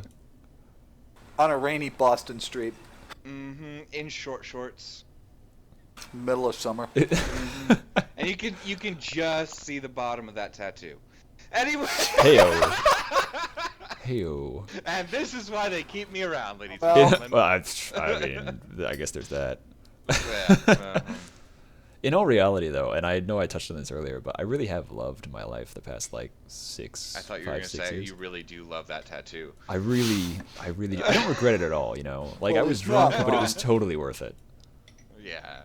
No, but It's like a I'm good conversation starter. moving around so much, I've gotten to meet so many people, and I'm not really a people person per se, but I don't know, I love people, and I also don't at the same time. It's weird, because like I love people watching, and then like sort of trying to figure out people's stories, you know, just from seeing it for like 5 seconds. But then moving around, you get to meet more people and experience more things and all this kind of stuff, and it's been great to be able to do that, because where I'm from, you do one thing your whole life and that's it. Like a buddy of mine in high school, his parents were farmers, his grandparents were farmers. He graduated high school and he was going to be a farmer. And I actually told him one day, he's like, I'm like, man, I kind of feel bad for you, because I already had kind of that wanderlust thing going. And he's like, why do you feel bad for me? I'm like, well, because, you know, like you're going to be going into farming, and you're not really going to get out and see the world and that kind of stuff, I don't think. And he's like, this is just the way it's been for me, you know, my whole life. And like there's definitely some logic to that, but I still think it's so beneficial to get out there and do all these things. And I don't know, like there really wasn't any point to this rant. It's just that I love being able to, even if it's really unstable, like I said earlier, I don't know where I'm going to be living in 2 months. I might be on the East Coast, I might be on the West Coast, I might be back up in the Pacific Northwest. I might be living with somebody, I might be living alone. I have no idea. And I can guarantee you, in about a month, let's give it 1 month exactly, I'm going to be stressing, unless I already have a plan figured out, which is probably not going to happen. But if I don't, I'm going to be stressing. But it's going to be okay, because I've been in this situation before. I've been like, multiple times, I've been like in the situation where, you know, I can't afford next month's rent or whatever, and like I need something to work out, and it's always panned out just in time through networking, through various means. I said earlier, but like the human spirit is very durable. Like you can get through some serious stuff just by adapting. And also, really quick note on that, a lot of times having proper skills is very good, but even more than that, being able to interact with people well and network is so much more important, because you will usually get beneficial experiences through people that you meet or through people that they know, more so than striving out and doing it on your own. Yeah. I mean, and do remember, because this is probably like everybody's like, well, I'm an introvert, or I'm not good at talking to new people or whatever. Please understand something, because this is 100% the truth. Networking and talking to people, being able to just pick up a conversation or whatever, that's not like inherent to any, to a certain type of person or whatever. Especially like not some us. people might be more comfortable doing it. Like I've always been able to do it. It's just, but I learned it from my dad. It's a skill. My dad's always done it because he was a politician, and his entire livelihood, he was a stockbroker. He ran an engineering firm. His whole life has been networking. So I learned it by watching him. But it's a skill. It takes practice. It's just like, and I'm sure that Saber, you can agree with me here, and probably Dal, but like it's just like streaming. It takes practice to be able to talk and keep up with chat and keep interesting stuff going on, and even just stream of consciousness talking about how you're building something. I'm terrible at it, but I'm good at picking up conversations and stuff like that. It's just sort of like, it's become this almost like a switch that I can just flip and be like, hey, hi, How are you? That I noticed is- this about you. You're awesome. Mind if I sit down and have a chat? Like, I can do that now. Yeah, that is But the it perfect took- analogy. But it took to get to the point where I've been, that I've been able to do that. It took 10 years, really and truly. And I have acting experience. Like, I used to be a stage actor. And I mean, that's something that I did, and it helped me. But it's never a bad thing, and it's embarrassing the first times you do it. But in all honesty, knowing people, I mean, it's not all about who you know. But my God, it helps. Yeah, it And it's really worth it. does. You want to have skills to And back it even- up, but knowing people is Yeah. super Yeah, important. it will make your life a lot easier because what ends up happening is it'll happen that something happens. Let's say, oh, my water heater broke, right? Say something like that happens, and you go, you know what? I met that guy, whatever his name was. He was an engineer. I can just call him and ask him and see if he can either take a look at it or walk me through it to see if I need to call somebody in or if I can do it myself. And all of a sudden, I mean, that seems like a really weird thing, but what that means is you now have a resource that could potentially save you money, like in reality. And these are the sorts of, having those networks. I mean, you don't have to network with every person. You're not going to get along with every person. You got to pick and But choose. Yeah, but I mean, when in doubt, fake it. Just pretend like you like the person or whatever. But Yeah. I mean, sometimes that works. But it does help, and really and truly, networking is that's a skill, hmm you know. And it's one that can be developed. Yeah, Absolutely. exactly. You can practice. Yep.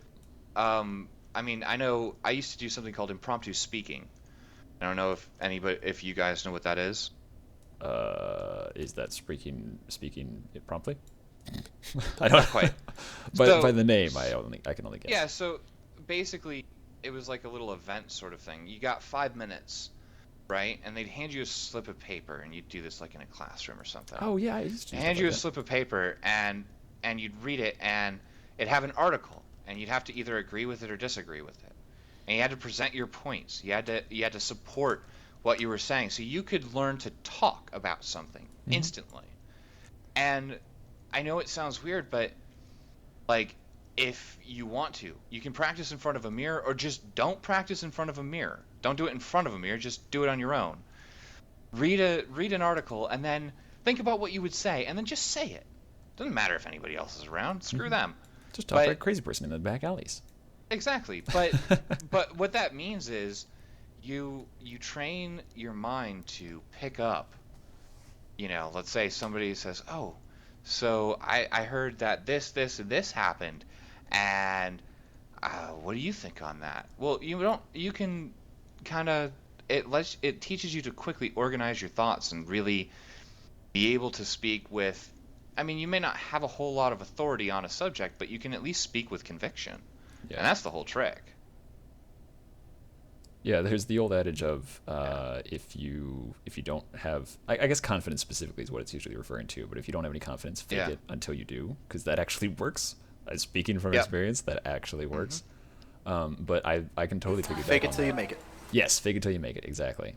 Because I've always been kind of an introvert, but yeah, it really is. It's just kind of this switch that you can train yourself to have this switch to become sort of an extrovert. Granted, it's almost like in a video game where if you have boost, then you can use your Yeah. boost for a little while, but then it drains. And so Yeah. No, if you're an it introvert can type, tire you you run out out. of energy. Yeah, absolutely. It can tire you out, but one Yep. of the things, I mean, with practice, you get better at it, and it's Yes. not quite so bad. It gets much easier. Yeah. I mean, that's, like, I'm an introvert as well. Mm-hmm.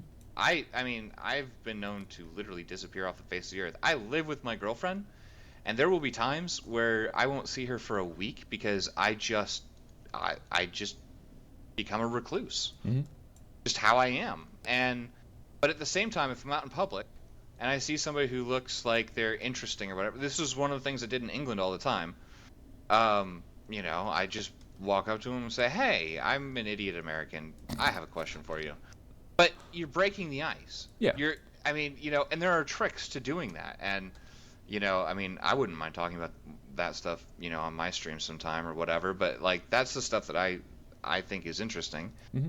But you can just break the ice, and if you make them, a little tip, if you make them laugh somehow, you're in every time. Oh yeah. Well, that's the And thing. Like, if you could do it with self-deprecating humor, where that's the easiest way to do it. That's well, that's I a mean, throwaway. Come on. It is, and it's not, because the difference is, if you make fun of somebody, like if you walk up to somebody and crack a joke at somebody else's expense, for instance, right? Let's just say, like, somebody's walking by and he looks weird, and you just go, "Oh, well, that guy, right?" One, you don't know who that person is. Rodney Dangerfield. They're like, that's They my might mother. exactly, but two, there's a good chance that you're going to come off as an asshole. Yeah. If you're willing to if you walk up to somebody and go, "Look, I'm an idiot. I don't know what the heck I'm doing. Can you please help me?" Mm-hmm. Something like that, or crack some joke, like, my personal favorite, because I'm a bit overweight, but not too bad, but also definitely need to get in shape. But like, while I was over in London, one of my favorite things is, at the Imperial War Museum especially, I'd be like, "Oh yeah, I remember that from when I was in the Navy. Don't worry, that was before I got fat." You just say shit like that, and it puts people at ease, because now, because when you come up to somebody, you are in the position of power when you walk up to someone. That's how it feels. If you knock yourself down a peg, they feel like, "Oh, cool. I don't have to worry about this person." They're not going to like yell at me or anything like that, because that's usually what people think. But yeah, laughs are not American. It's partially true. But yeah, so I mean, just I don't know. I guess I've just been doing it for a long time, so I'm used to doing stuff that way. It's just one of those things you kind of learn as you practice that sort of thing. We had a similar thing to your, what was it, impromptu speaking, whatever it was. Yeah. We had a similar thing in my school, and it was forensics, I think. But there's like a bunch of different categories. That's exactly of it. what it is. Yeah, It's part yeah. of forensics. Mm-hmm. And yeah, so it was just a bunch of different categories. I usually did the like improvisational stuff with a partner kind of thing. Yeah. Yeah. But yeah, like theater helped out a lot with that, but you don't have to do that in order to sort of develop this switch per se. Like the best example that I have of that is going from being an introvert, where like I sometimes I disappear for a while to go into TwitchCon and like interacting with thousands of people over the course of a few days, and it was awesome. Yep. I loved it. I was drained at the end, but it was amazing. But it's because I Yep. developed that skill of being able to make that switch of, okay, I'm in this place, I'm promoting the game. This is awesome because we're all here for like the same reason. So it's really cool to be able to interact with people in that sense. But you gotta get the right mindset for it. Yeah. And it's just, yeah, it's a lot of practice, really. And I used to, you're basically saying you did the same thing I did, but with a partner. I did it speaking Yeah. to people, but I also did a lot of improv. We do like improv skits and stuff like that, like Freeze or whatever.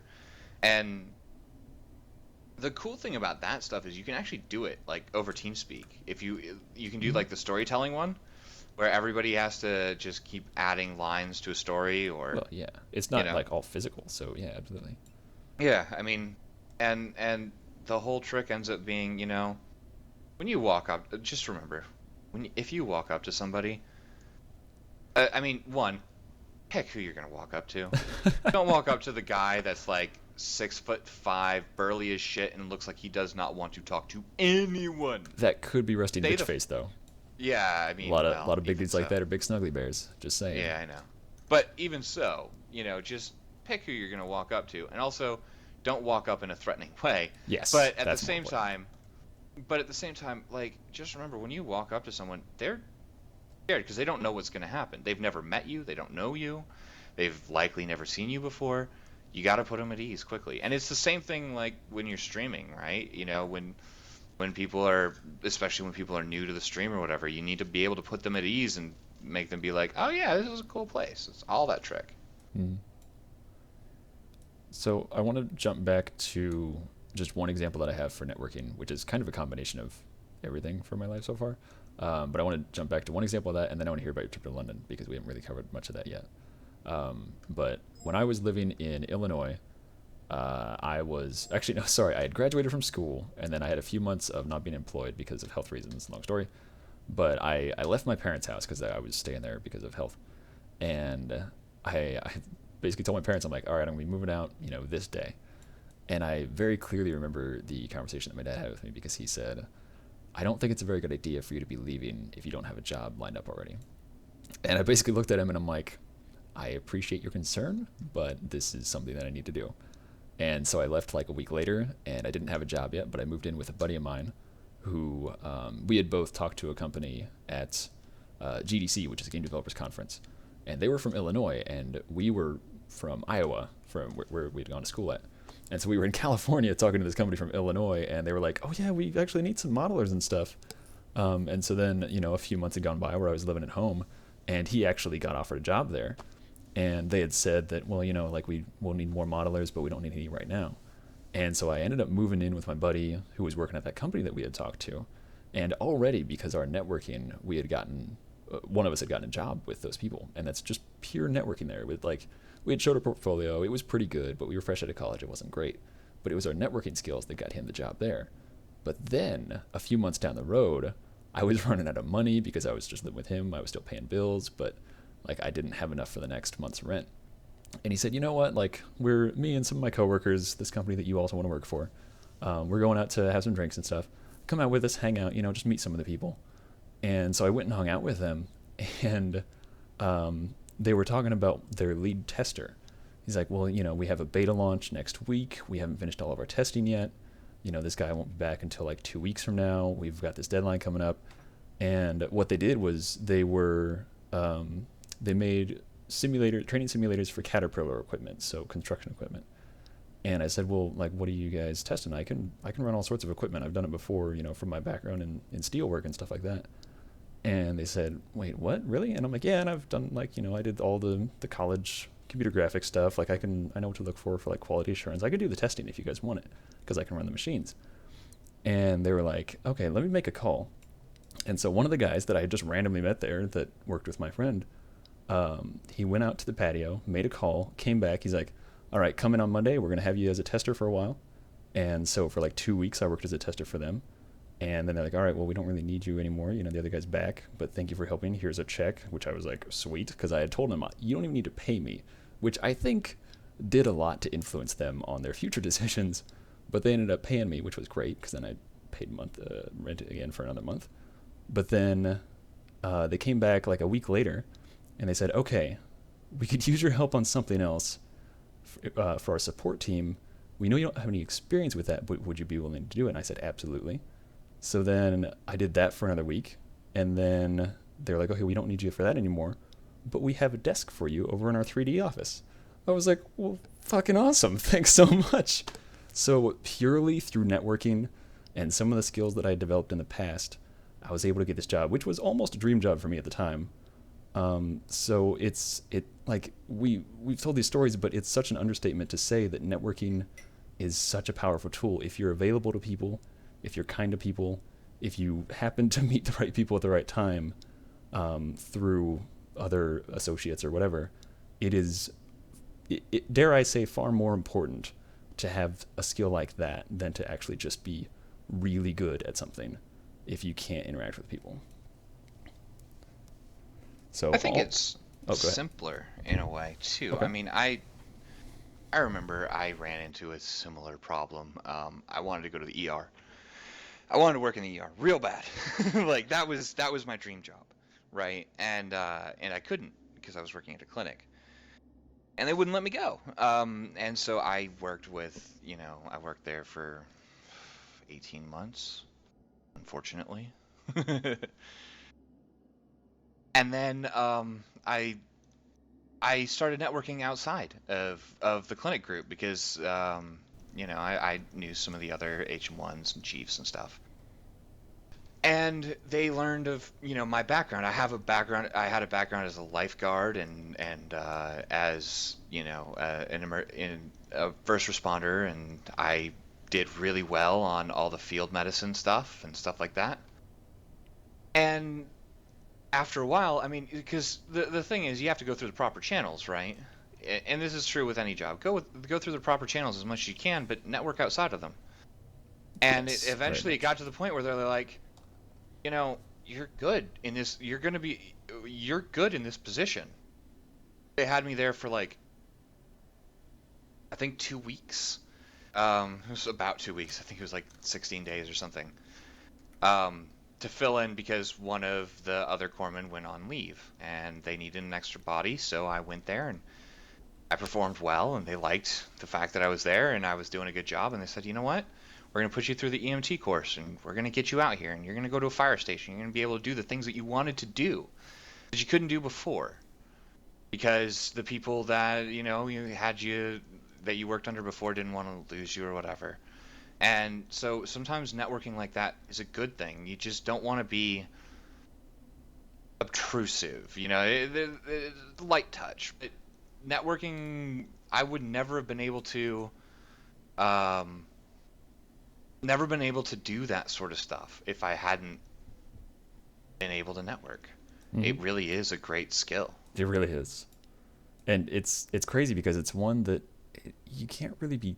I mean, maybe you can, but in my experience, you can't really be taught it. You just have to experience it and find out Yeah, what you just opportunities it have works to, best in. you got to try and fail Yeah, absolutely. because you will Failure fail. is such a valuable asset. Like I, people fear I, it, but it's so good. I'm the kind of person who like I go like if I go to a store that I go to a lot, like the gas station or whatever, I'll say hi to the person behind the register and shoot the shit a little bit because it's more pleasant when you walk through the door and they're like, oh hey, how you doing, and all That, that however, is stuff a good instead time of for small talk versus what do you think about life and death? yeah no yeah no I agree, but like today, I'm pretty good at the whole networking thing, but today I walked in and there was somebody behind the counter and like I just couldn't break through to her. She was just not having it, Hmm. and that happens, and you just have to be like, you know what, whatever. That shit happens. Some Yeah, people just don't want to be accessible, or some people are just gonna scream at you and say go the fuck away, and you just gotta roll with that. But yeah, but it's one of those things. Just do it a little. yeah. Just like the way I started was like once a week, right? Like when I was in school, I that's sort of really when I started it. I started doing this stuff like in the middle of middle school, actually. I didn't realize I was doing it at the time. Totally did not understand that I was doing it at the time, but looking back, I can see that that's where it started. And I would just, once a week, I'd talk to somebody different in the class, somebody I didn't really know well, and I'd just chill and get to know them a little bit. And you would never believe how much that comes back to help you later. If you're nice to somebody, and then all of a sudden you're down on in the dumps, and you're just like I remember one my math class. There's a kid. He was upped a couple of classes in high school, right? So he was a math whiz, but he wasn't very good at other homework and stuff. And I basically said, he was in my class and I was sitting next to him. We just got assigned new seats or whatever. And I was just like, hey, what's up? And talked to him a little bit. And he was having a really rough time with English homework, right? And I'm like, oh, I can help you with that. That's no problem. And then for the rest of the year, that was just the second marking period. And there's four of those. And for the rest of the year, like he was helping me with the math homework that I didn't understand. And we would do the math homework in class together. And we'd get all of them right. And I was terrible at doing homework, but this was like the perfect thing for me. Because I don't like doing homework once I get home, but if we could just do it in class, it was great. And he would explain things to me while the teacher was doing the lesson or whatever, and like I could totally understand it. And that is literally the reason I passed through high school. If that hadn't happened, I would not have graduated. I'm not even shitting you. Hmm. Like I was a lazy fucker, but whatever. Anyway, Okay, so tell us a I little think bit we've about run. your London trip, and have you been to England before? I don't remember. No, so Okay. I have gone east a lot. Yeah. Into to Japan, Quotes and I've east. been yes The far across east. the Pacific a lot, Yep. but I've never gone The other pond. the other way. Yeah, The bigger. this is my first time in any European or Euro country, and so I went to London, and I'm 6'2", and we were flying like super economy, so I was literally like, that was the worst fucking flight. That's the only thing I'll ever complain about with air travel is just Ah. being really tall and having people who are Yeah. like sitting in front of you going, "Oh, I can totally lean my chair back." No, you can't. Yeah, yeah, I know, right? Well, it was weird because I was on the aisle, which was a godsend, but Yeah. still. And so the person next to me was this tiny little, probably Swedish girl. Guessing because we were flying into Stockholm, initially. So it went Chicago to Stockholm, Stockholm to London. And she was trying desperately to sleep, and I understand that. You know, you just want to get it over with, just get the flight over with. But she's turning around and trying to get comfortable all the time, and it was just it was annoying as shit. Like all of a sudden her knee would be like in my arm, and it's just like, okay, whatever. So that was kind of hell, but it was awesome. To get there at least. And so we got off the plane and went to the Heathrow Express, which is this, super high speed train or whatever. And then my dad, because I went with my mom and dad, and then I kind of went off and did my own thing most of the time. But it was sort of like a family vacation. We met up with my sister, and no, it's not 21 hours. It's only like 9 hours. The longest flight I've ever done was like 16, 17 to Tokyo. That was terrible. Don't do that if you can help it. But then we're trying to navigate the tube, the metro station that they system that they have. My dad's sitting there freaking out because he doesn't understand any of it. He's really good at navigating roads. Like, he's amazing. Give him a map, he understands it. But he cannot understand, like, train maps. I mean, at least so it I'm was just English, sitting there like, though, so that helps. well, yeah, that did help. But like, I'm just sitting there going, no, we just go that way. Just sit down. Yeah, like, I was just like, no, just look, follow me. I know where I'm going. Let's go. I've never been here before, but I understand it. Because they have one in Chicago and they have one in Tokyo. I understand the way it works. So, but the first day, well, the day we got there, we just went to the, because we had an Airbnb, so it was an apartment. We went to the apartment, and I was just like, yep, I'm done. Deuces. And so there were 2 bedrooms. So my sister and her boyfriend got one, and my parents got the other. So I got an air mattress, which normally isn't that big of a deal. Except I was too fucking tired to blow up the air mattress, so I was like, I'll just sleep on the couch. Well, you know those, you know what I'm referring to when I say college furniture? Like, the springs are no longer in the couch. There are no springs whatsoever. There's no cushion left on it. It's literally like a couple of pieces of wood. Like, that's what I slept on. And the thing is, like, I laid down on this couch, right? And it felt, I mean, it wasn't the most comfortable thing in the world. But at that point, I didn't care. I was too damn tired. But what I didn't realize, the couch is, if you lay down on it, like, it's probably got, like, what, 5.5 feet of sitting space, so to speak, right? A place where you can plant your ass. Well, so obviously I have to kind of curl up. Well, what I didn't realize is that this couch was a sectional.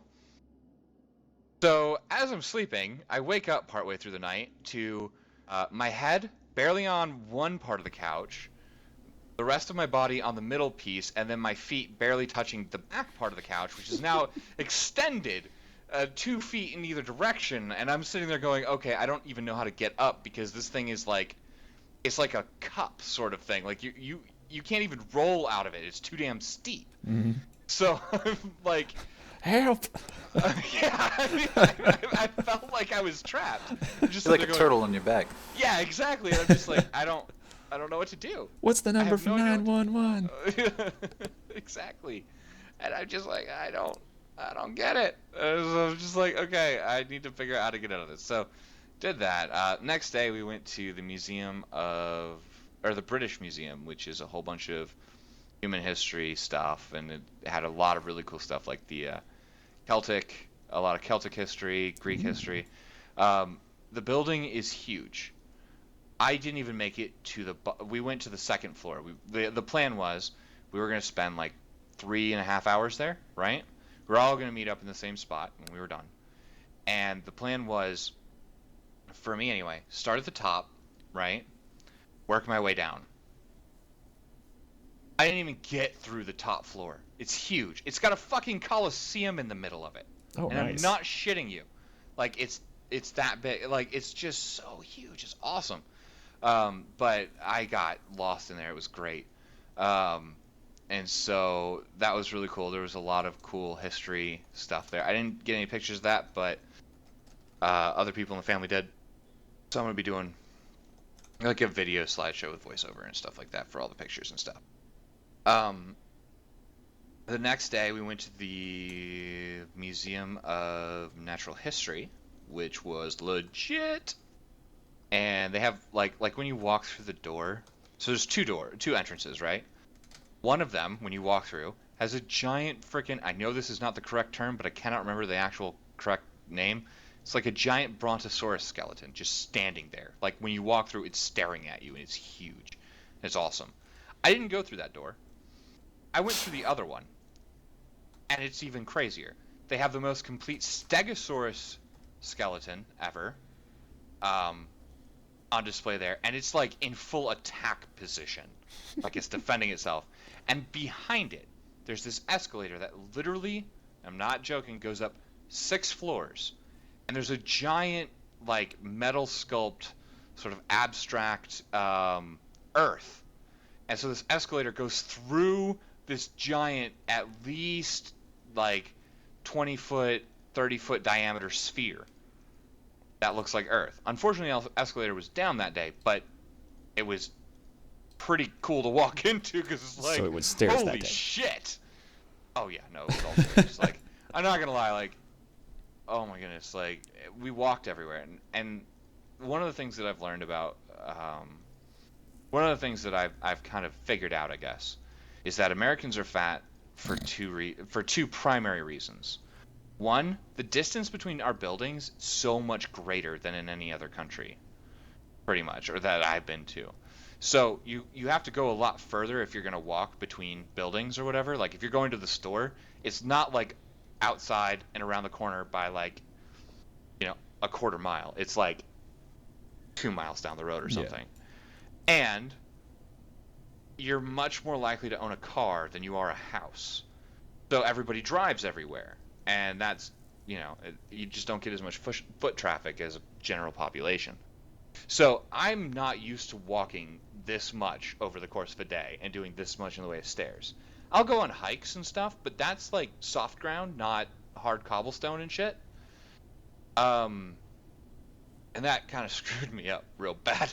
But yeah, I mean, it was pretty cool, the Museum of Natural History. And then the next day we went to it was the Tower of London, which is this medieval fortress, basically, that's still standing. And it has, I think 7 or 13 towers, I don't remember which.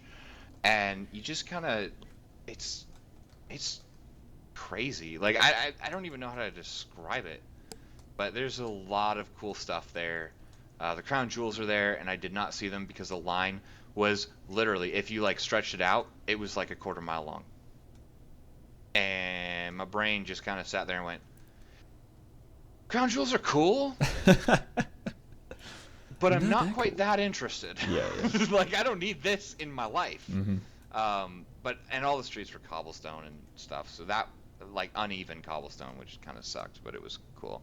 Yes, and They call us heathens. in other countries, in London was so much healthier than what we have here too, and that kind of helps.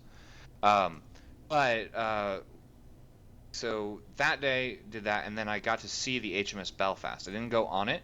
I got to see it from across the harbor. I kind of just gave myself like half an hour to watch the the cruise ship Berlin leave through underneath the London Bridge, which was pretty cool. Cool. And check out the HMS Belfast, which is a cruiser with some really cool history. I'm probably gonna do like a video on that because it's just really interesting, and I'd love to be able to just talk about it and stuff. I need to do more research first, but yeah.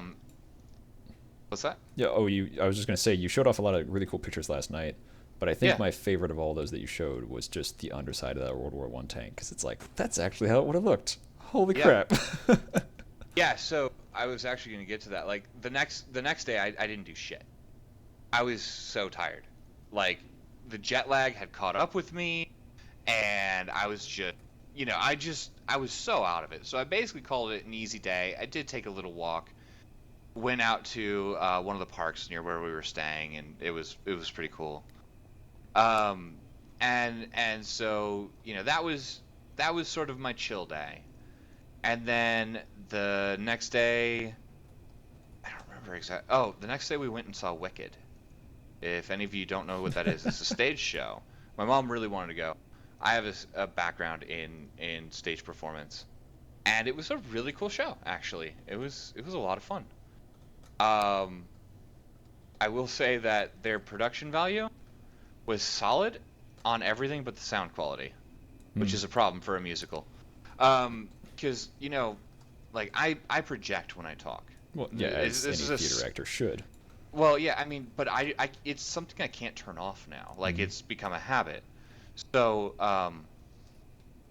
the thing is that you project when you talk, and then you project even more when you sing, right? And this is true for anyone. You can sing quietly, but typically, if you start belting out a line, you're kind of like super projecting. Well, the problem is that it was a mic'd show, so all the actors have microphones, which is fine. But they didn't always project, and the mic levels weren't changed properly or at all when they started singing. So they'd sing like really quietly, and then they'd just belt out a line you couldn't fucking hear it because it was like gain clipping. But it was a good show. Don't get me wrong. Like it was amazing. But like I was just sitting there going, come on, like this is the one thing it's gonna irk me only because I've done it now. It's something that probably wouldn't bother me, or at least I wouldn't understand it before. But now, it's like, oh yeah, no, that's something that could be fixed pretty easily.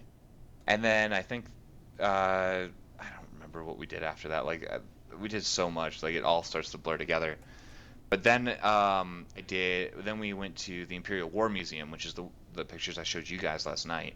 Yeah. And there was some awesome stuff there. They had a Spitfire Mark II. They had a Mark V World War One British tank. So you walk into this room or this gallery for World War One stuff, and you go through this area. You feel like you've got these high walls, and they're made to look like trenches. They're about 7 feet high. And you look to your left, and there's this Mark V coming up over the trench, and it looks terrifying. Like it's like, whoa, what the fuck? Is something gonna fall on me or something? And then off to the side, there's a stop with camel, as you guys correctly corrected me last night. And it was really, really legit, and it was like there was just so much cool stuff there, and I got a 30-minute talk on video with permission uh, about mini subs, and I'm going to be putting that up on the channel once I edit it together, and it shouldn't be too hard to do. It was really, really cool, and I don't know what they're talking about exactly in chat right now, which ship they're talking about, but Oh, I've Probably gotten over Dells. a few, so don't worry about it. yeah. But yeah, so it was one of those things, like it was a really cool experience, and I'm really glad I went because it's totally different than going, into Asia in general. Um, it's just it was really I really enjoyed it. It was a really, really good time, and I'm glad I went. And I am now broke because that place is expensive as hell. Yeah. But like it's 1,800 pounds a week for like an apartment there. God, man. For a 2-bedroom apartment, yeah. Yikes. Like it's, and we were in For a those of 2-bedroom you apartment. English it's not that big. speakers, you said 1,800, right? 1,800 pounds a week. It's like Anybody it's like- spending good old American pesos, it's about 2,200 bucks. actually Yeah. closer to 25. All right, well, That's close enough. ridiculous. Yeah. Yeah, it's insane, nonetheless. Yeah.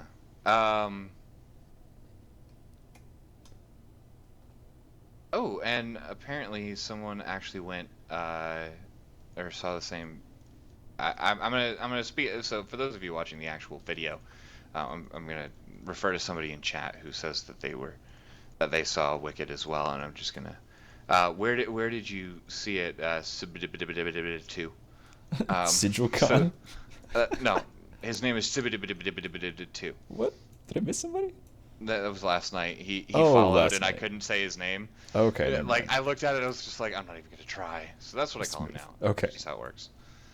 But yeah, if like, where did you see it? Because that's the thing. Because I saw it in London at one of the Victoria theaters. I mean, it was really cool. Like I'm really glad I saw it. It was a really good show. Mhm. Personally, and this isn't a problem with like the actors or the theater or anything. The show itself, like the writing of it, the first act or the first half, so to speak, before the intermission, is so much stronger in the way of writing and actual musical numbers and everything than the second half. It's just like the end kind of feels a little anticlimactic, but it's still a really good show.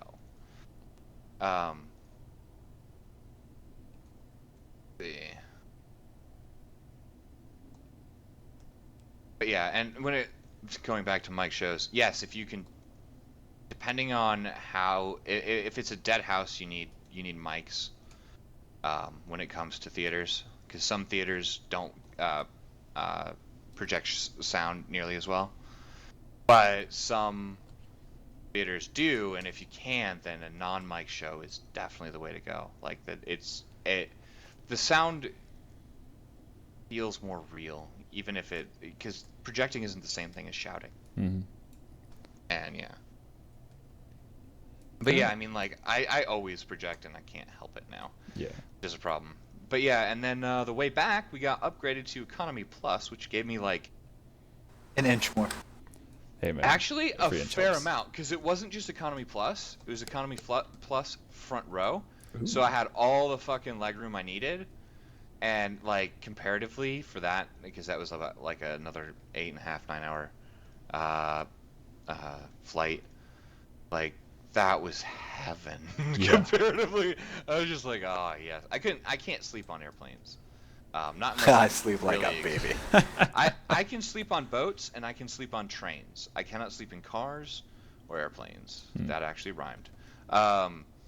But that's just kind of how I am, like long distance train rides or whatever. Like I'll go to sleep in no time. Boats put me to sleep like nobody's business, but that's probably because I grew up on the fucking things Yeah, probably. and I can't help it. But planes, not so much for me. I can't. Not on commercial planes anyway. Maybe on a private jet or something, but Mhm. yeah. Awesome. Sounds like a fun trip. Mm-hmm. Okay, we've been There's going some other stories that I can't really tell on this particular podcast, so Yeah, no worries. I'm not going to. But if you're interested, jump by the stream. Trust Yeah. me. Twitch.tv I'll probably, /EFSF Raven. I'll probably start talking bollocks again. Mm-hmm. You've been warned. Yes. Mm-hmm. Okay, so we've been going for about 2 hours. However, Dal, you've been mostly quiet this time. I would actually like to give you the floor for a little bit to sort of discuss some of the things you've been doing in school so people can actually see what you've been busy with. Like, did you guys do that? I saw you got tagged on Facebook recently. Did you guys do an engine test recently? Was that was? That's correct. We're still working out the bugs with it. Unfortunately, the last people who came before us kind of screwed the pooch, as it were. So we're trying to unscrew the pooch. It's been an interesting journey. Basically, we took an engine from the early 1950s. It's been taken apart, put back together by a lot of students over the years. It's generally for all intents and purposes, a piece of shit. So we took this engine, we stripped it down to bare bones. I mean, cracked the case, pistons, cylinders, push rods, lifters, everything in that engine laid out, bagged, tagged, dragged, and cleaned. Then we took the thing, put it all back together again, and now we're in the process of trying to actually make the damn thing run. And it has been a months-long process to rebuild this because it has just been problem after problem after problem after problem. And honestly, it's been a blast though, and hopefully, not yet, but soon, next week we're going to actually be able to properly run the thing for the first time. If you guys don't know, aircraft engines, both then and now, run off of magnetos. Anybody who's ever messed with an old car will know what I'm talking about. And that's basically, yeah, really. And that's the big problem that we're having right now is whoever put them together, because that's another class last semester, happened to let's say do a less than stellar job. So we're kind of in the process of figuring out why, basically. So we've got the engine back together, everything is looking fantastic, and then absolutely no ignition whatsoever, thanks to the bad magnetos. And unfortunately, there wasn't really anything we could have done to find it other than to test it. So now that we know what it is, we're going to fix the problem, hopefully Monday, and get a running engine. And if there is a successfully running engine, then I will definitely have a video of the actual thing running. So it's been pretty cool. Just finishing up this semester, we've done turbine engines. We've done, we ran a what do you even call it? A cruise missile engine. We got to run one of those. Huh. Ground power units, APUs. Propellers, anything that goes on an airplane, basically. As far as the power plant side of things, we've been tearing it apart, putting it back together, and learning everything we can about it. So it's kind of a little bit like drinking water through a fire hose, but man, is it fun! Because it's a 2-year school, right? 16-month actually. Sorry, we don't even 16 make it months, 2 you're years. right. And at the end of it, certified A&P and capable of working on any aircraft, and in my case, hopefully a spacecraft. Which will be awesome. Okay, Nice. so Yeah, if you had a preference, which either company or specific aircraft / rocket / whatever would you want to work on? Okay, that's a tough one. Yeah. But I'm gonna have to say I would love to work with SpaceX, but Virgin Galactic is now offering an internship program that it's paid internship, a contractual obligation for I think about a year, something like that, working on spaceships 1 and 2 and the whole 9 yards, not to mention the incoming Strato launch system and stuff like that. Right. And I tend to be a little more partial to space planes and SSTOs than I do to just straight vertical launch rockets, because space planes and stuff, that's more the future. It's reusable, it's efficient, it's cost effective, and of course now we've got reusable rockets, so I'm torn yet again. But if I had to pick, it comes down to either Virgin Galactic or SpaceX, and whichever one pays more. Okay. Hey, you got to feed the family. Yeah, you gotta feed them. But also, working with space is awesome either way. Yeah, that's awesome. Those are some nice problems to have. Which one of these two? Exactly. Yeah, which one of these two amazing things do I want to do today? I do agree with you though that it's. I don't know. For me, maybe it's just because I've always liked airplanes, but there's something about having a craft that can return without having to just burn, like do a suicide burn, basically. Being able to like glide gracefully from orbit is so awesome. Well, I mean, technically on fire, plasma, but still fairly graceful. Just something as graceful as it's gonna get. Yeah, exactly. Yeah. So I've always loved those little planes, like the Dream Chaser. Oh, I don't know why. I love the Dream Chaser. But there's just, I don't know. It's a pretty little airplane, and then there's government contract work out there too for things like I think they call it the X-47 or something. The X-37, the X-37. No, 47. The 47B. Okay. It's a. How would you describe it? It's I guess a government mini space shuttle. Pretty much drone, basically. Yeah. Yeah, space drone. Yep. And it goes up there and it stays up there for months and months and months and months, and it makes absolutely no sense as to what it does. Right. And I'm really 'Cause they won't curious. tell us anything. Yeah. Well, if I find out, I'm definitely not going to tell you because I don't want to die. But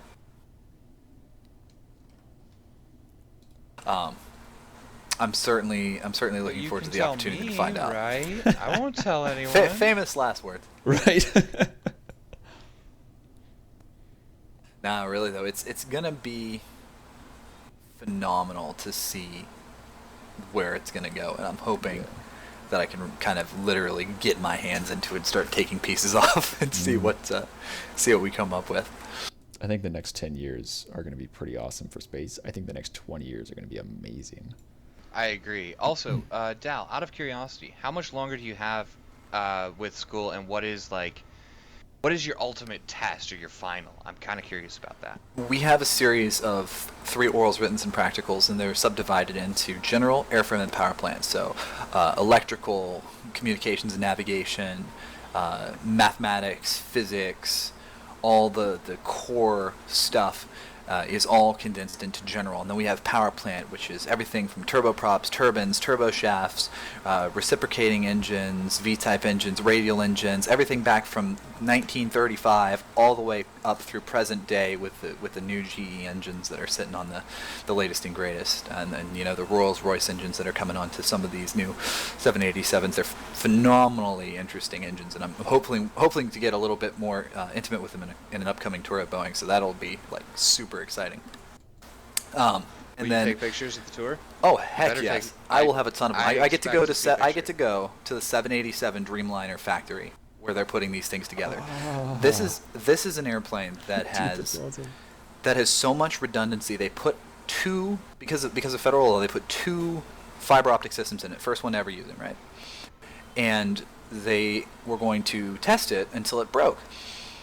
They couldn't break it. They literally could not break the fiber optic system in that airplane, which is, of course, for digital data communication, not for,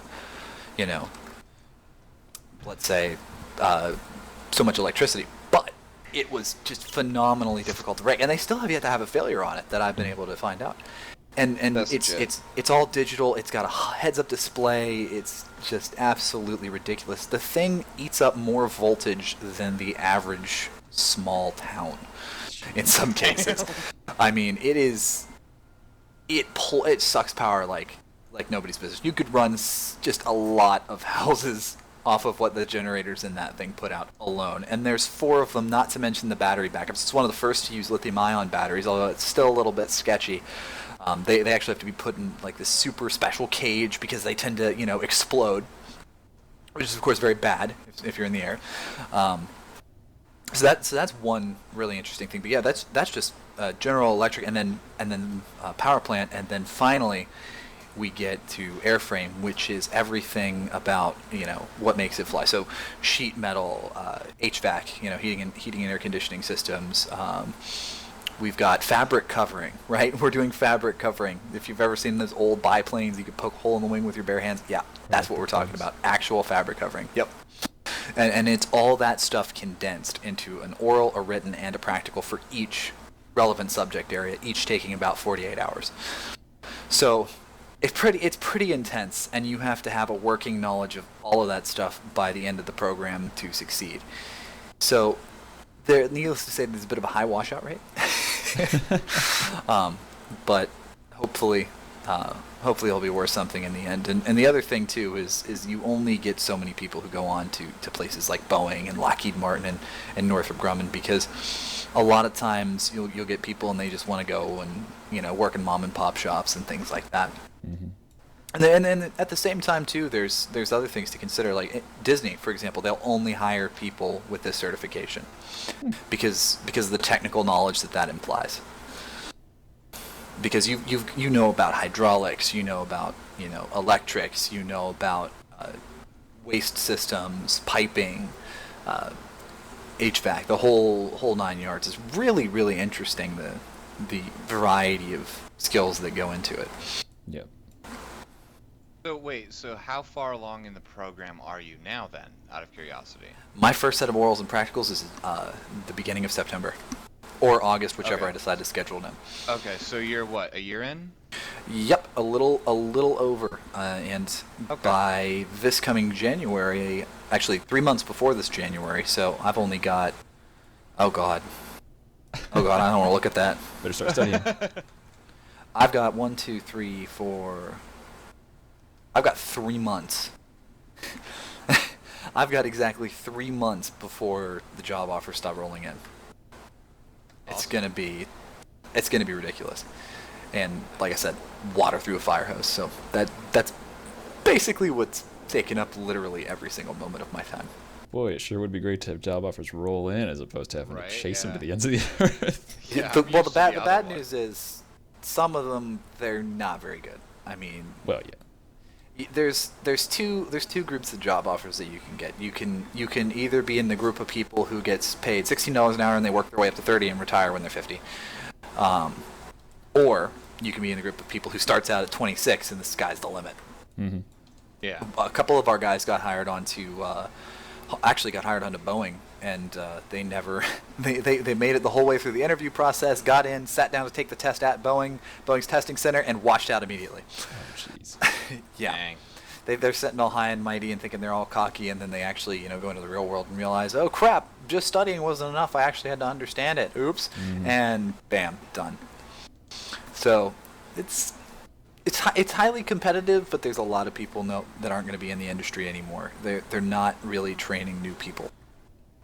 It's not. Yeah.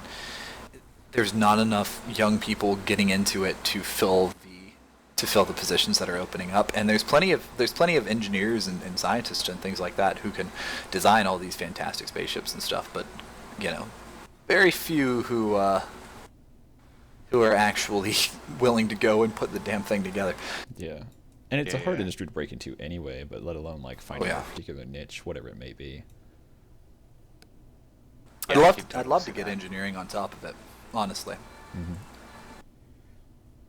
And hopefully here, actually, not this month, but next, I'm going to be finishing my pilot's license up as well, so I'll be able to fix them, fly them, and eventually, hopefully, take them to space.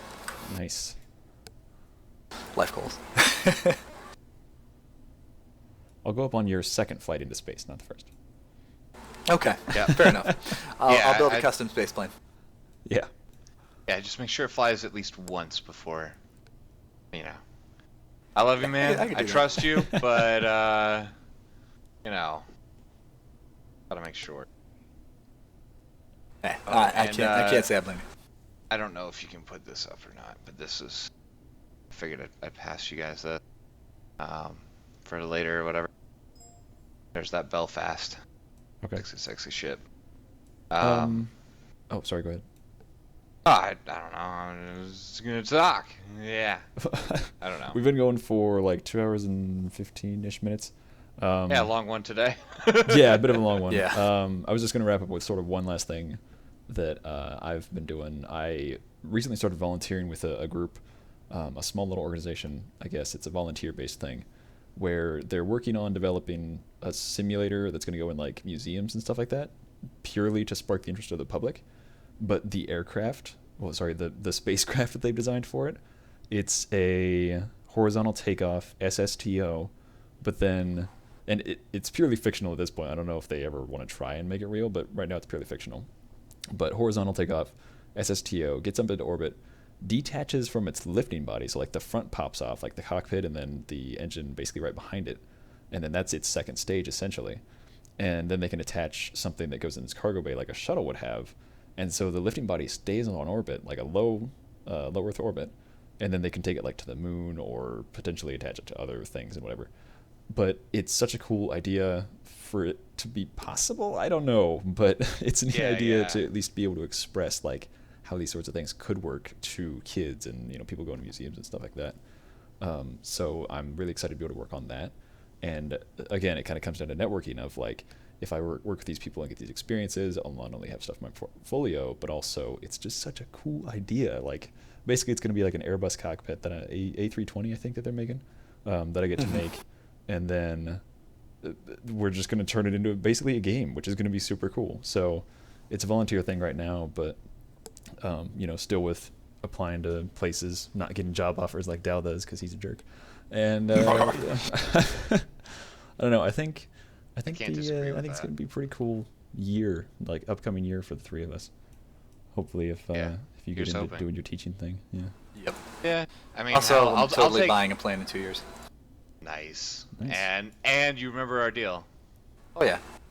I'm gonna But- pick you. I'm gonna pick you up. We're gonna go for a beer.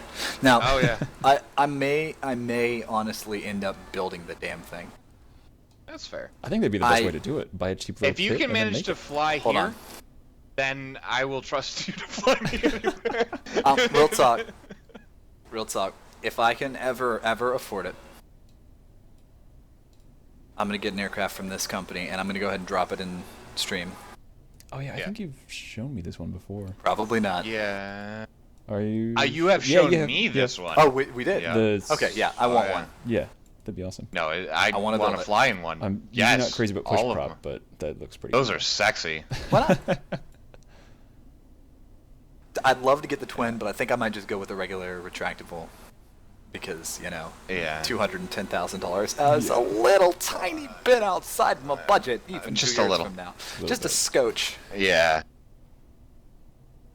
But yeah, I know. Like for me, it's like I want to teach, but shit, if I can write, that would be like my dream job. Personally, I just like telling stories. Yeah. Even stupid stories. Yeah, here's hoping. Anyway. Speaking of telling stories, we've been telling stories for about 2 hours and 20 minutes. I think we should probably Keep saying wrap it that. up before everybody falls asleep. Yeah. Probably. But yeah, just to do a recap, let's see. Blood and Steel is going to be going on July That's 9th the and 9th. 10th. Have ships submitted by the 5th. We'll Yep. have I'll probably like make a little highlight. I think I can do that for the rules, or we'll tack Yep. on the document to the announcement video that we had. Yep. We are giving server management over to Guthrie, Scorn, Chicken Wild Style, and Osiris, who I think will do a great job. So please do consider hanging around with them as they begin their venture of managing a server, and we'll be continuing to hang out with them. Hopefully running events on that server. Recap of everything else. Let's see. Raven went to London. Follow your dreams. Don't be stupid about it, and be nice to each other. I think that covers most of it. Yeah, also space. Also space. Yes. Gotta love space. So if anybody had any closing remarks, I think now would be the time to do so. Or No, See you I in a think that couple was months, bitches. right. yeah, pretty much. We're so bad at this. I'm willing to try to do these a little bit more often, like maybe once a month. It's just a matter of time if we can I all mean, get together. It's not like we don't one's like hanging hoping. out with each other. It's just we have such a hard time crossing paths. So that's why it takes Yeah. Accurate. weeks and weeks before we do these. All right, cool. Well, I think that will probably be it for the three of us. Also, a little tidbit. We mentioned that we're all friends. We almost, and by we almost, I mean I almost called our group Space Bros as opposed to StarSide. Oh, Thankfully, God, that Dal was- You've been came warned. up with StarSide. No. Yeah, and thankfully I was like, fuck no, we're not calling Oh, it that. man. And at least, yeah, that was... But I had the cool logo and everything. I know. But no, even that logo, like... It was stupid. I know. He I had mean- like a brofest It was. space thing It was going like... on. Yep. It was Yeah, it was bad. something. It was totally. I mean- ableist. I mean, like... Because it's like... That automatically just brings a certain attitude does. that's not what we Yo, are. what's up, Space Bros? I so remember that discussion that night, though. It was just like... man.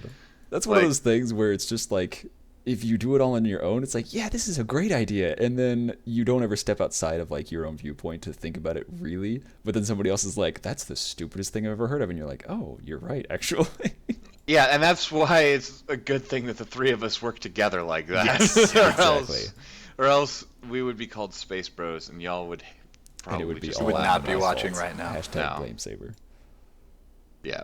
All right, so work together and love one another. Thanks for hanging out, everybody. I don't think we have anything else, but had a great time hanging out with you. Hopefully we'll do this a little more regularly, but if not, it's just because we're all busy chasing our dreams. So thank you for hanging out, and we will see you Starside.